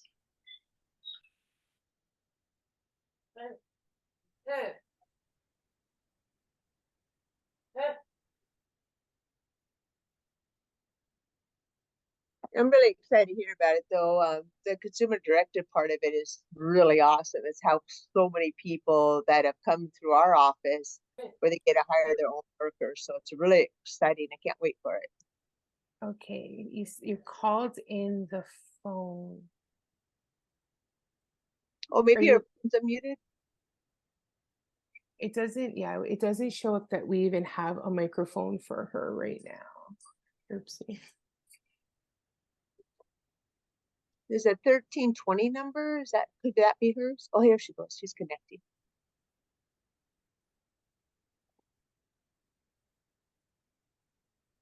Can you hear? Yes. Yeah. Okay. It worked. I had to switch from my phone. I was listening on my phone. So, okay. So now I'll try to share.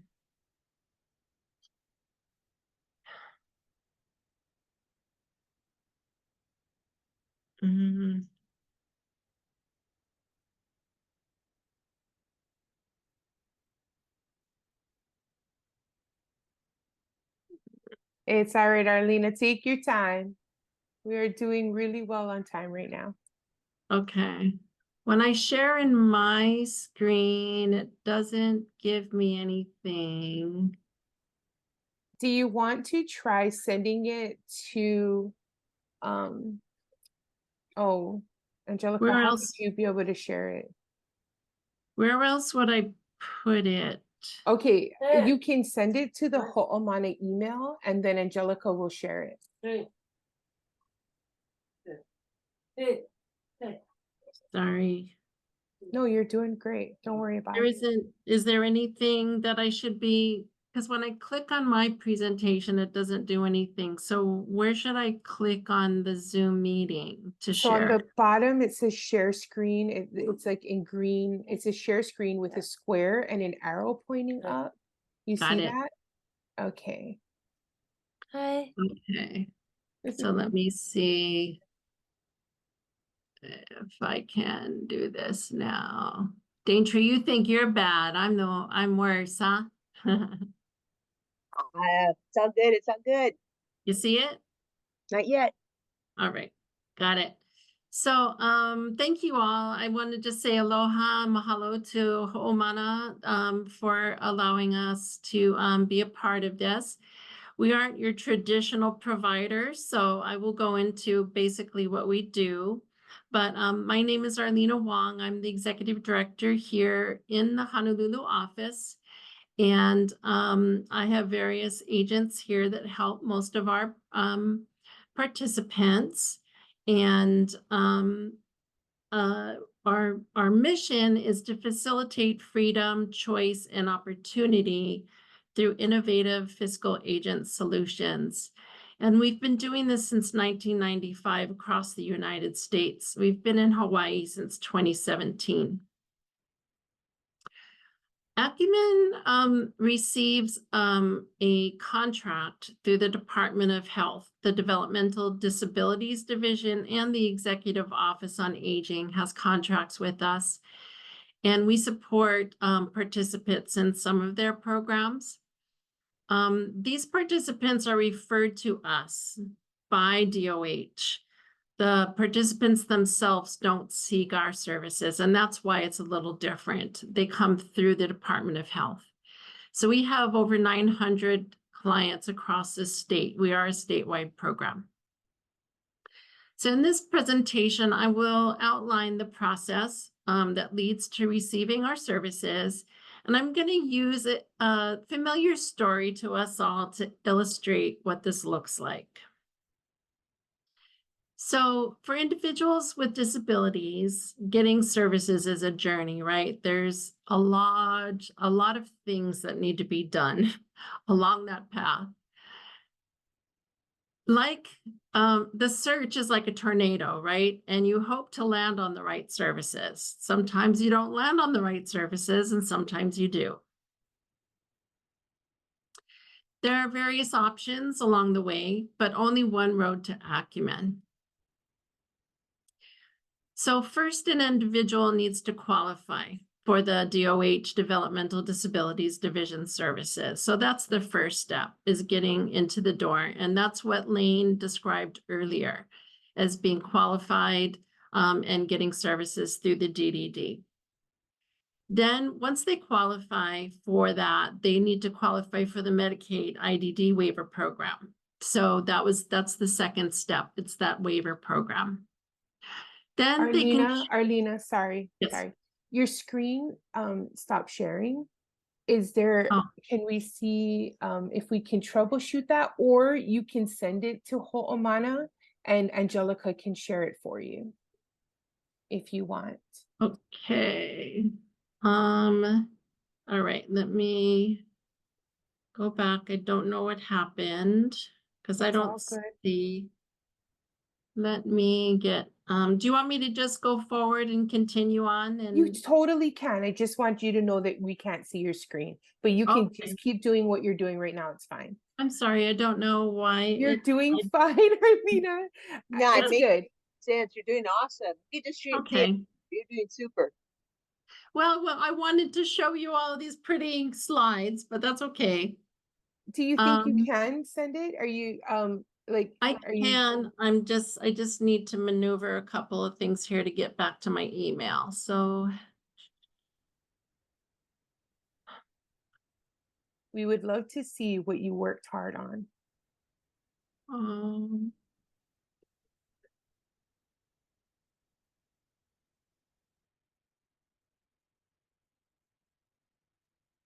Maybe this is a good time for people to go get a drink real quick. Just take a minute or two. Oh, or use the bathroom or any of those things. This is a good time for that. I agree. We've been sitting here for a bit. And I'll tell you a joke. What did the how did the hamburger introduce his wife? If you're at the spin conference, you know this. Annie Kalama. Okay, so I was there, but I never went into the big room. Okay, so how did the hamburger introduce his wife? Meet Patty. Okay, that one is good. Okay, go to the bathroom, folks. Sorry. So is it to the I'm just attaching it to the email, the Hoomana group at gmail.com. Okay. It's on its way. Awesome.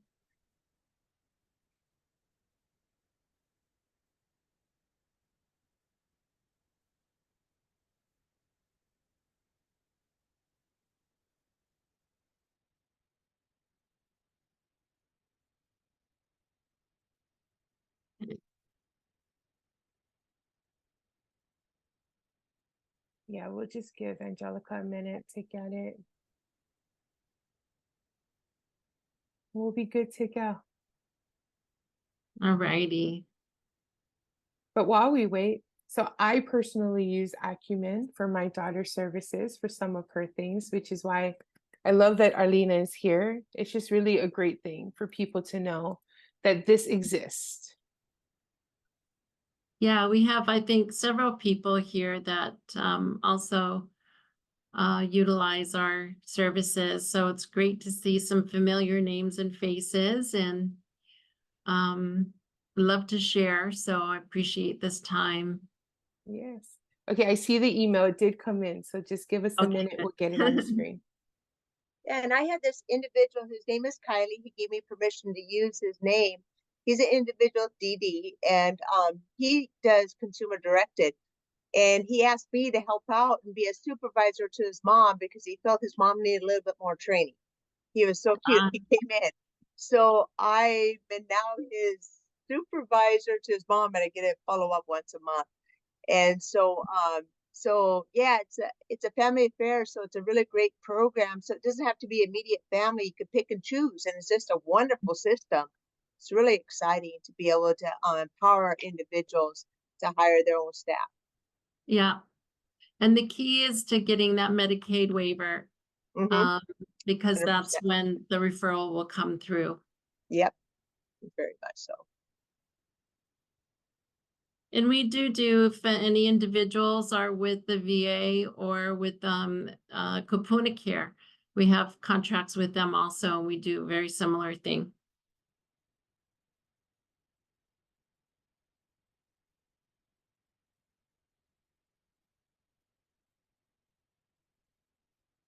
Oh, yay. Thank you so much. Thank you so much. So,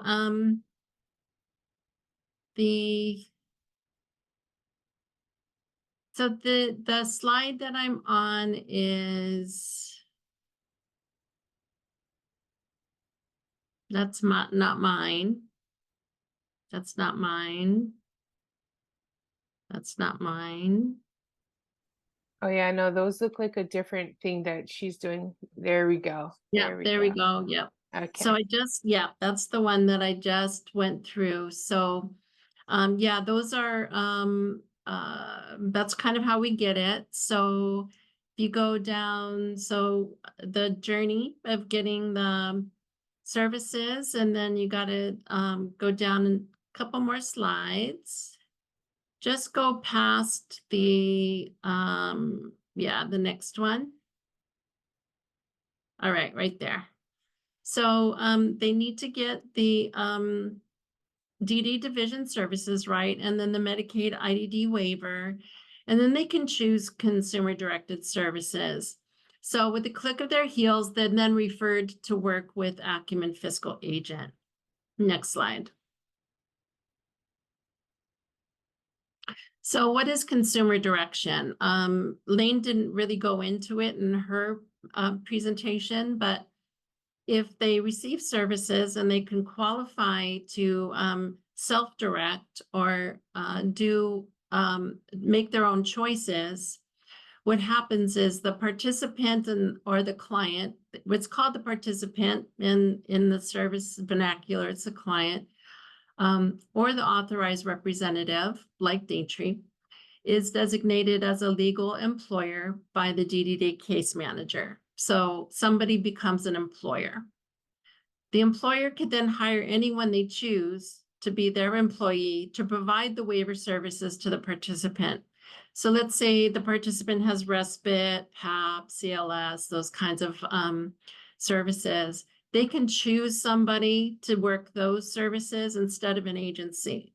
So this could be a family member. Depending on the situation, if the participant is a minor, a parent cannot be an employee. But if they're over 18, there's a possibility and a parent can be an employee as long as there's certain scenario around it. Okay. So then the employer decides what the working hours are going to be and what the wage is. There's a range that they can pay per service, and the working hours are based on what's listed in the ISP.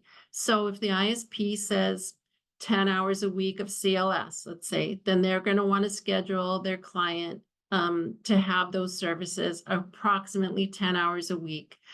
And it's flexible. You know, you don't have to depend, you're not dependent on the shifts that your agency has or the employees that your agency has. You already have your own employee. So then the employee submits time work to Acumen using the approved method. There are laws now indicating what kinds of methods can be used to enter time. And then Acumen pays the employee. Next slide. So what are the key components of consumer-directed service are important because this is the whole gist of what it takes to be successful. The first one is to have heart.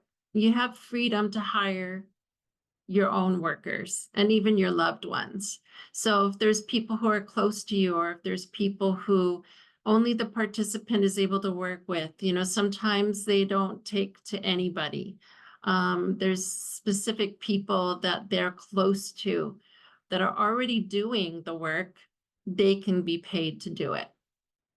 It takes a little bit of brains. Okay, so the authority to control budgeted dollars and service hours are important. You need to be able to manage some of the time and align it with the amount of money that you get to pay, but that's where we come in to help you with that. They also need courage. It takes courage to be responsible, to be a legal employer and follow the rules. There's a lot of rules to be an employer. There's a lot of responsibilities, but again, that's where Acumen comes in to help be that support and that guide. And lastly, they need the support of their community and the people at home. You know, this is a village, right? This isn't somebody who just acts independently by themselves. So everybody in their life is helpful. It's helpful for them to be involved. Next slide. And of course, we know that there's no place like home. You know, people want to stay in their home to receive services. They don't want to have to go to a facility or have to go outside of their community if they don't have to. This allows them to be able to stay in their home and receive services in their home. Next slide. So the other benefits of consumer direction are that services are provided in their home, just like I had mentioned.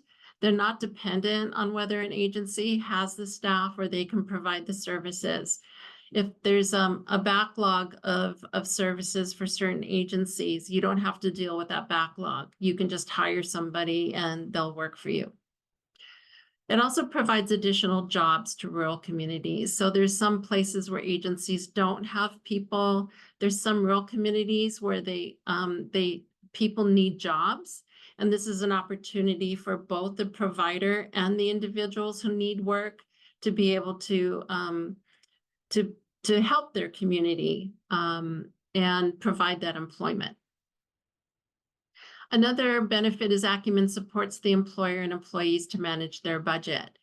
Like I mentioned, they're not in this alone. You know, we're there to help support them. And we work a lot with the case managers to make sure everything's aligned accordingly. And then consumer direction will empower a participant to seek their heart's desire and take charge of their independence. So if they are old enough and they're capable of being their employer, they can. And this gives them an opportunity to not only have work, which they don't earn any money for, but to gain experience in how to be a leader, how to organize things. And people like Daintree and others in the community, they will come alongside the employer and help guide them. They may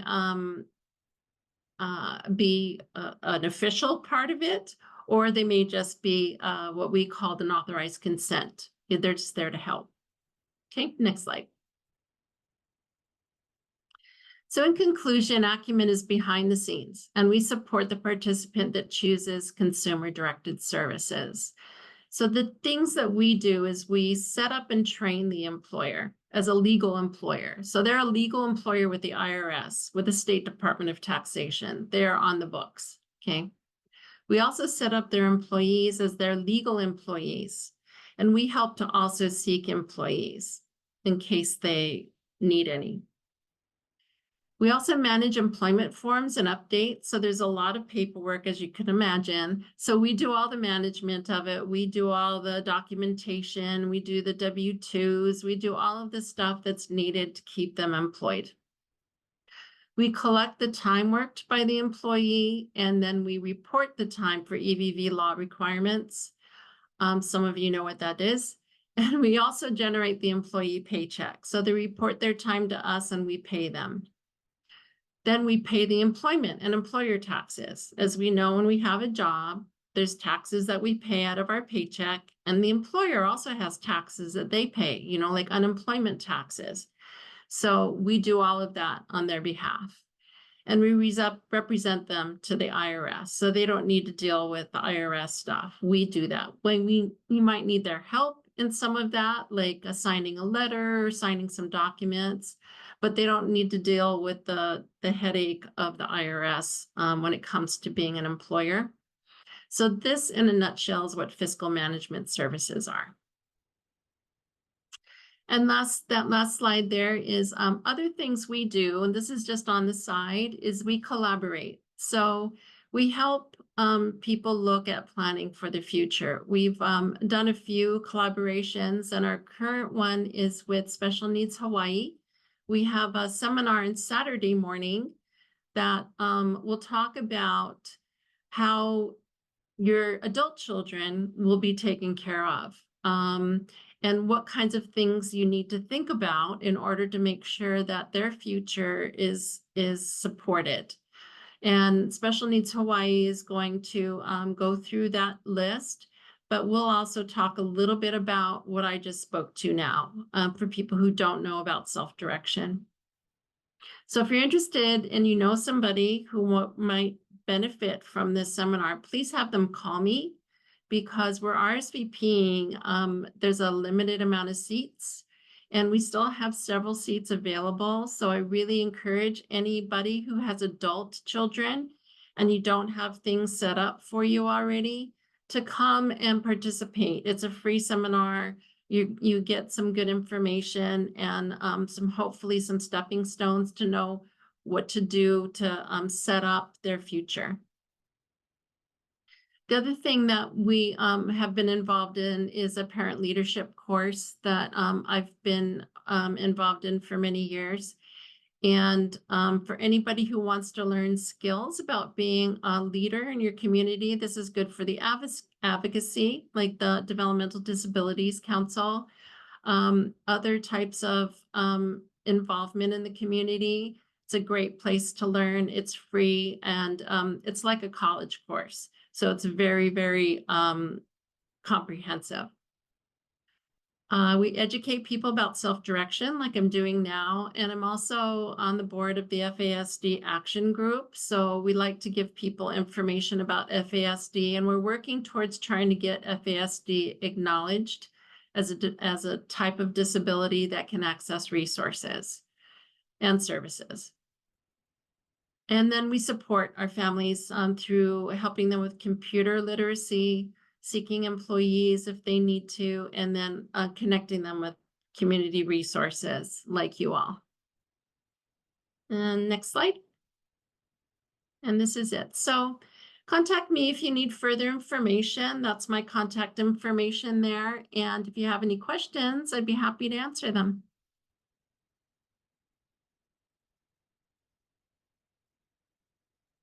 Thank you so much, Arlena. And Arlena really is like super, super helpful. We started accessing consumer directed during the COVID shutdown in March of 2020. As a lot of you know, Jordan had leukemia, and so I didn't want outside people coming into my home. And at the time we had a live-in caregiver for her. And so we went to consumer directed at the time, but neither one of us were tech savvy, and we don't have a printer in the home and all of that stuff. And Arlena would actually come to my house on her way to work with the paperwork so that we could sign it and get all of that done. And if it wasn't for Arlena, we never would have been able to access consumer directed. So I really appreciate that, Arlena. But thank you so much. Does anyone have any questions about using consumer directed services? In case you don't know what the acronyms meant, when she was talking about CLS and PAB. So PAB workers, if you're using Medicaid waiver services, PAB workers are the workers that come into your home to work on ADLs with your child, or just or an adult with disabilities. And CLS is the community-based portion of that. It's a one-to-one who does community-based goals with your child. Arlena, do you folks also do respite care? Yes, we also, we provide the ability for for that respite as well. So if you have DDD services and Medicaid waiver and you have respite hours, you can also use consumer directed services to hire a person for your respite. All right. Well, thank you so much for coming as well. Yes, really appreciate you.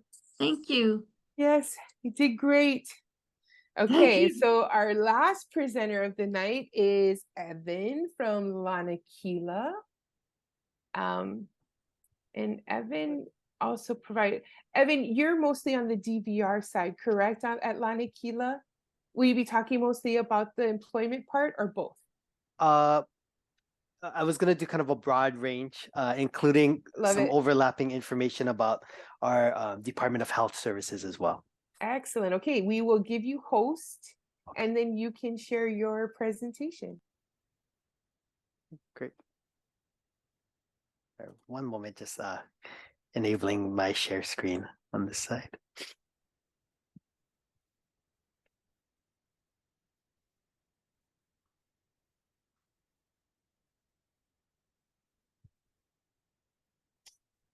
Okay, great. Just wanted to check, can everyone see my kind of our title screen to our presentation? Yes. Okay, great. Well, first, thank you, Kahea, Angelica, and Debbie for inviting Lanakila Pacific and myself to present to all of you. Again, my name is Evan Nakatuka, and I'm the Director of Workforce Programs at Lanakila Pacific, an Oahu-based nonprofit.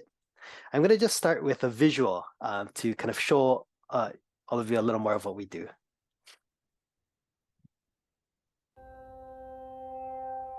Everyone deserves to have food on the table and opportunities to work for themselves and be self-sufficient.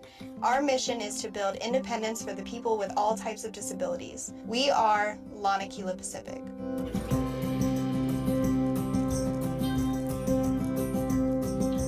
With our family of programs and services, we empower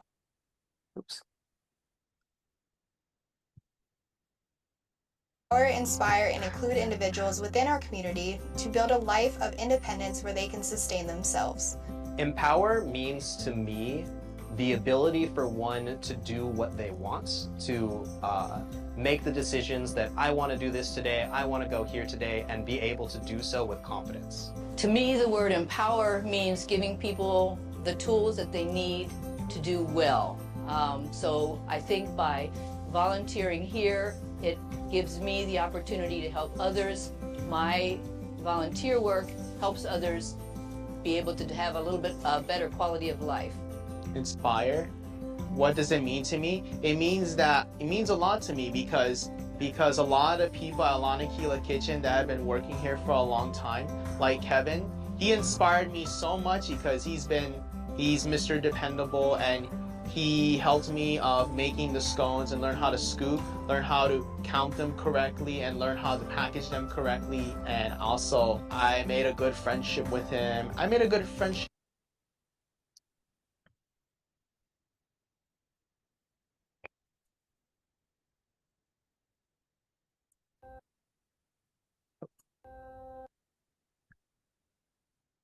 Sorry about that. Our video has been cutting out there, but I'll just continue. We are a Oahu-based nonprofit located in Liliha, across of Kuakini Hospital. On the bottom left, you can see what our main entrance looks like. And on the right, this is a map of the Liliha area. Again, we're right across Malka of Kuakini Hospital. We're kind of right next to also the Rehabilitation Hospital of the Pacific. Our mission is to build independence and improve quality of life for individuals with cognitive, physical, social, or age-related challenges. And as you saw in the video, one of our most well-known programs is our Meals on Wheels program that serves seniors as well as people with disabilities. But today I'm really going to focus on our disability services as well as our social enterprises that employ people with disabilities. And so under our disability services, we have our Teaching and Learning Center.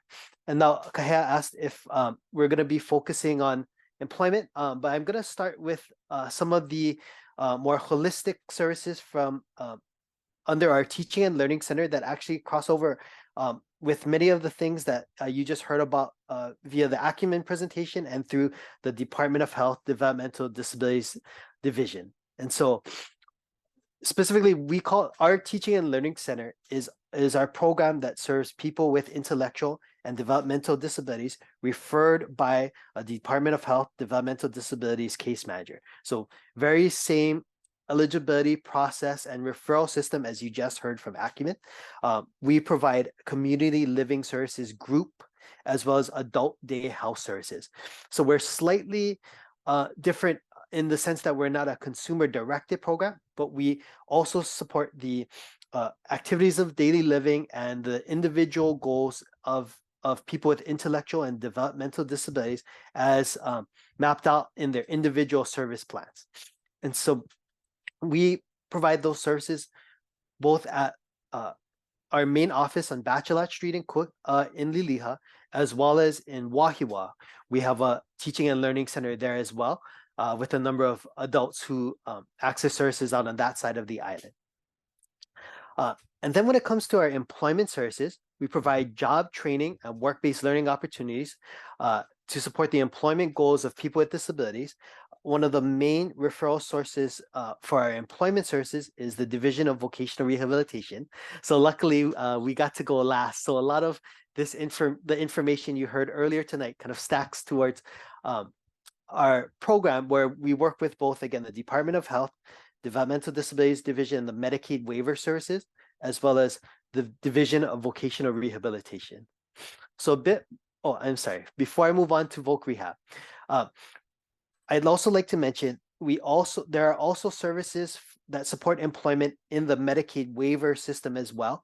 We are currently not an active provider of those services currently, again, mainly due to staffing, but that is something we're working towards where we can support employment goals not only through our Voc Rehab services, but also through Medicaid waiver. And so those who have discovery and career planning and Medicaid waiver employment services through the Department of Health.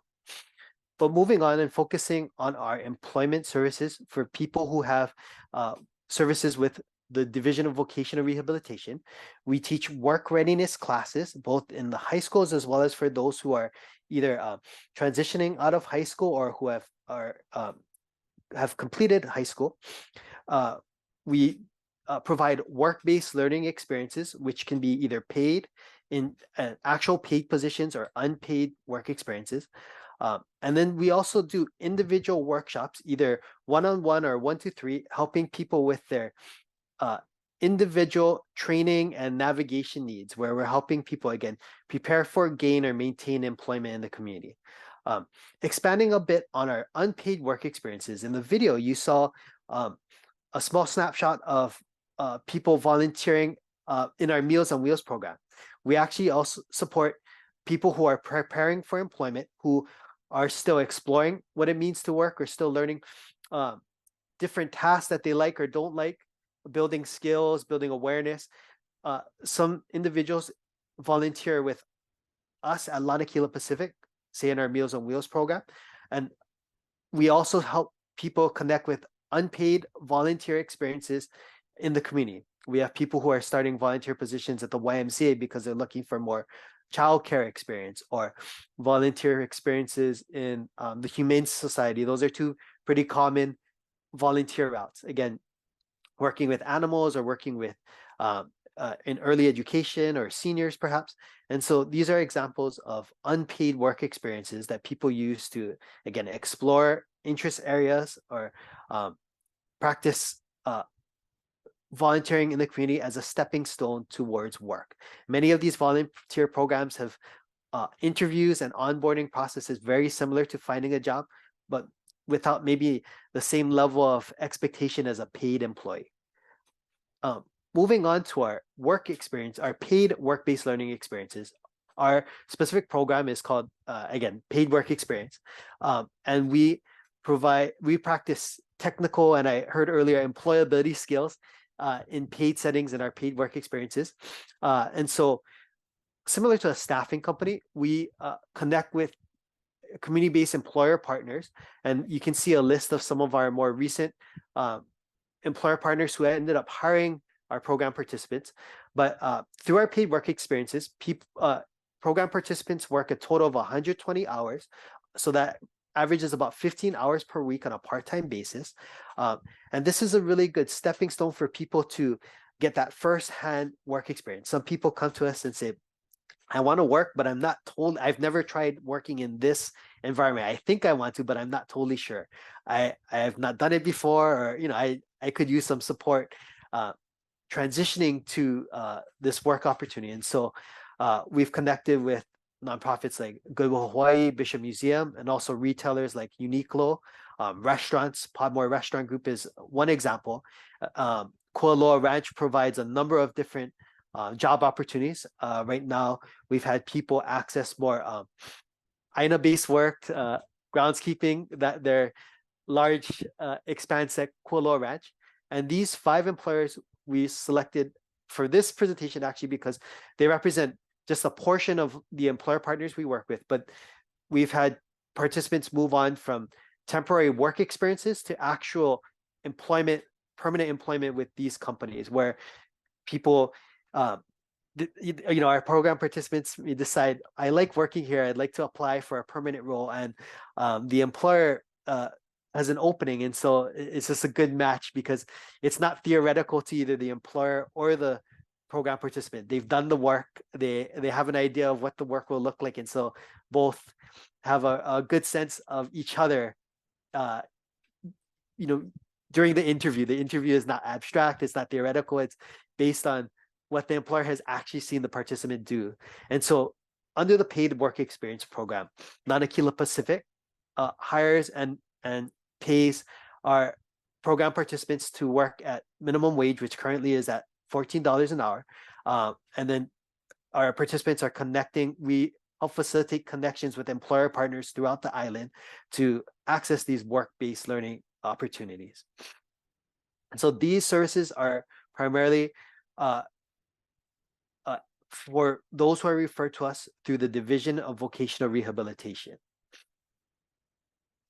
And we also have other services that are funded by private grants. One of them is a pilot program called Career Path, and it specifically targets young adults with autism, so those who are high school juniors and seniors, and that's our largest target area. Again, that's 24 high school juniors and seniors, as well as 6 college students and 6 adults with autism who are not enrolled in post-secondary ed, so those who are neither in high school or college. What we do is we, again, provide similar work-based learning opportunities, career planning, help people build skills to know how to navigate the job search. That's often another barrier towards employment that many of our job seekers face, not just those with autism. So these are some pretty core components. Career planning is a core piece that we do for all job seekers who are in that stage, who may not know exactly what they want to do when it comes to a job. And then there's the how to find a job, how to go about looking for a job, especially for those who would like that support and have not navigated their job search independently. What is onboarding? How do I do an online application? Preparing for interviews, creating a resume, all those steps that most job seekers will have to take. What's unique about Career Path is we have an evidence-based social skills training, specifically for those who are interested in developing social and communication skills. And then we also support people through work experiences, whether they're the paid work experiences through VR or other work experiences, either, again, connecting directly with employers, or college students may have internships that are required by their college. And so helping individuals navigate the employment opportunities within their realm, again, whether in high school, college, or post-college. That's what our career path program is for. A little more on our social skills training. This is an evidence-based curriculum coming out of the UCLA, and it is specifically a social skills training targeting young adults with autism spectrum disorder and other social challenges. And this will be our 4th cohort of providing this social skills training. And really the focus is to provide a little more instruction and guided curriculum to help people build social and communication skills.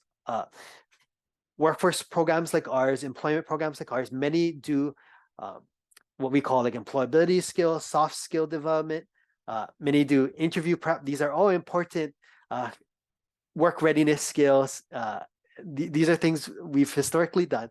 But what's slightly new and different about the social skills training, we identified that some of our people we're working with could use a little more guidance, not just on the interview piece, but how to build friendships, how to find what we call common interests and have that back and forth of conversation. How does one go about making what we call natural supports, establishing those friendships in new settings, whether they're graduating from high school and moving on to college and work, or going from college and adding work to their college schedule, or now they're completely done with college. Through all of these phases in life, how can we support people to strengthen their personal connections or make new connections? And we've offered this to people, again, through private grant funding, where they don't need to be referred by the Department of Health or Division of Vocational Rehabilitation. Participants in this program may have services from either organization, but it's not required in order to access this career path and social skills training. So we've been happy to say that we've seen people grow in their friendships and their skills with how to independently establish, again, communication with new people or build friendships. We've seen people who at their workplace now have been able to schedule time with their coworkers outside of work to hang out, to, again, just strengthen those bonds and what we call in some realms are natural supports. And then lastly, we also are a direct employer of people with disabilities, and you can find our job openings on lanakilapacific.org/careers. We have a grounds maintenance program where we hire people to do grounds maintenance work, weed whacking, hedging, trimming. So example on the right of one of the main tools that our grounds maintenance staff uses. We also have Lanakila Kitchen. You saw a portion of it in the video, where we have people do a variety of food service work at our Bachelor Kitchen or at Hickam Hale Aina dining facility, where we do front of house work, food prep, busing, serving, a variety of food service work.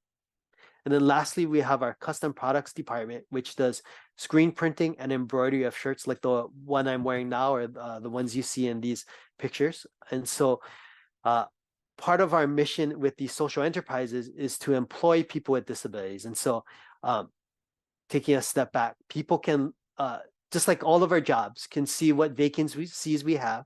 I know we currently have openings in our grounds maintenance department, and depending on our capacity, we have openings in other departments as well, like our kitchen or our custom products department. And so that's another way we support the employment of people with disabilities, is through our direct job openings as well. So I know it's a lot of information. You can find out more at lanakilapacific.org, and then contact us at cr@lanakilapacific.org. And then lastly, my contact information is listed here on top. And you can also see our employment services manager. His name is David Comfort, as well as our vice president of programs. Her name is Melissa Giebel, and their contact information is listed as well. But I'll stop there if anyone has any questions.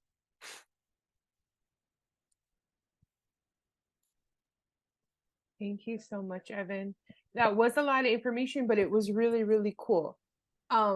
Is there, and I'm afraid if I missed this, the career pathways one, is there a specific criteria for that? Good question.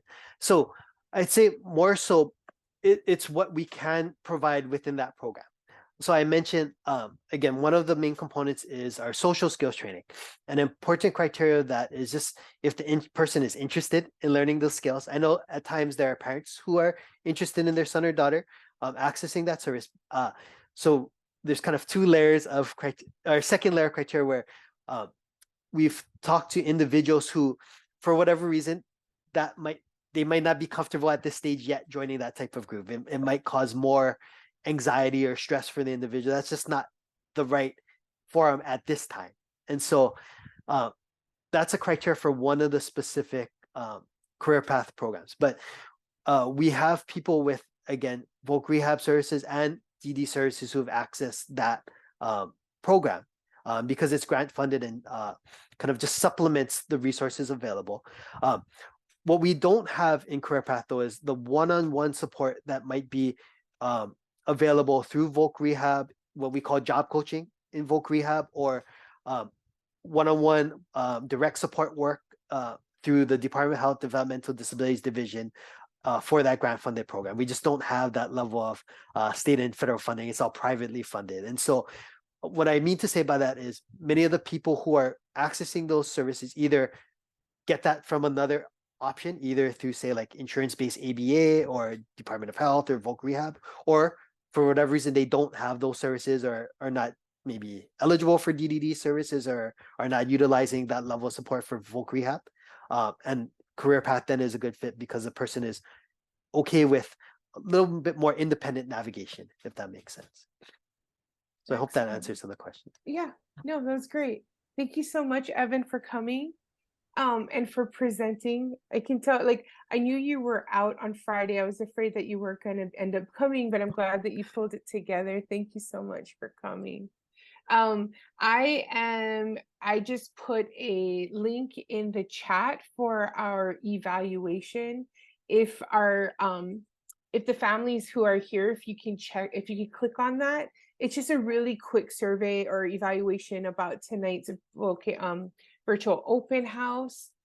Thank everybody for coming tonight. And yeah, so ensure that nobody has any questions about anything else. I know a lot of our presenters have left, but if you do have, or you think of questions, you can email us and we can pass those questions on to people. Yeah, this was surely weird without Debbie. I'm going to be honest with you. Angelica, can you stop recording? Yes, Sherry. Yes. Sorry to bother you. I just wanted to know, I couldn't start the virtual open house right at 5.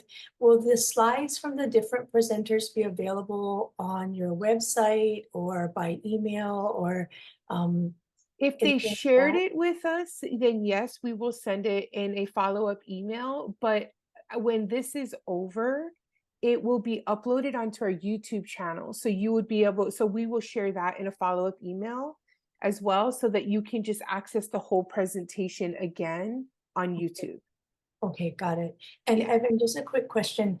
What I understand you're saying is if we have a child who is has high functioning autism and isn't getting services from Department of Health or the vocation, some of the other sites, locations you said, but he's pretty independent, but just would like to get some job skills before he starts college or just to get that experience. Career path or pathway sounds like it would be a good fit for him. Is that true? That's correct. Okay. Yes. Yeah. Okay. Got it.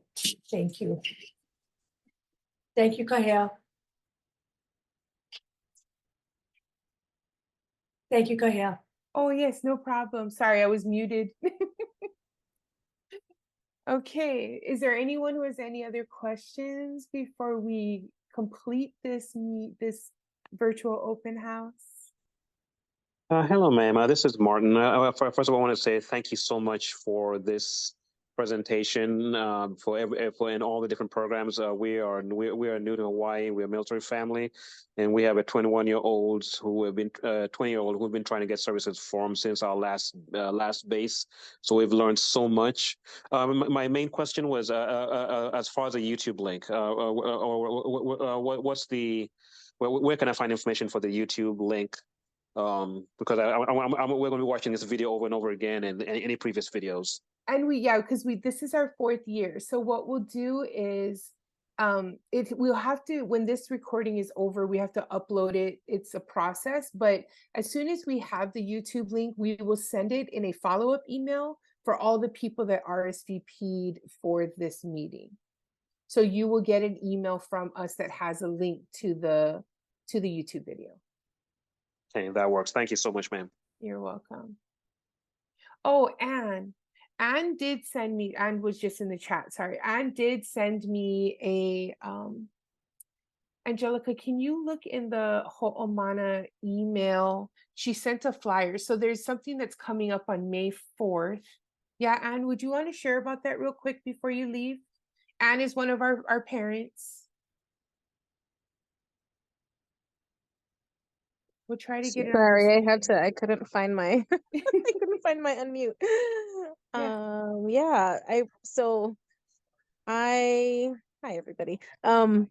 Thank you everybody for sharing, by the way, and Kahea for your hosting this wonderful, just super informational thing as it's a lot. Yeah, as our kids get ready to transition. But yeah, I am in the process right now of kind of getting a special needs trust set up for my daughter, and there's a lawyer that I've consulted with him before, and I'm actually starting the process now, and his name is Stephen Yim, and he's a special needs attorney, and so they are hosting, I think her name is Teresa Varney or something like that. Yeah, there it is. And they have a seminar coming up May 4th.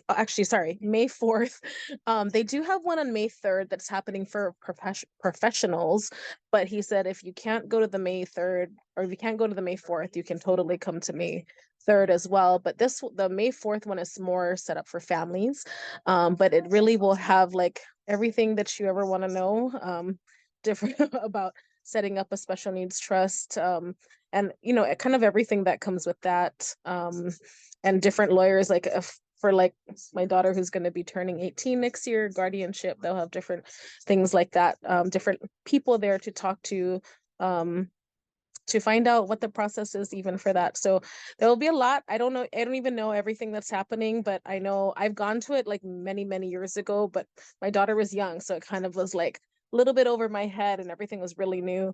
But I feel like we're in a place that we're a lot more ready for this. So if you're kind of in that, neighborhood of needing to find out more information about that type of thing, then yeah, this is going to be a good one for you guys to go to. Thanks, Kahea.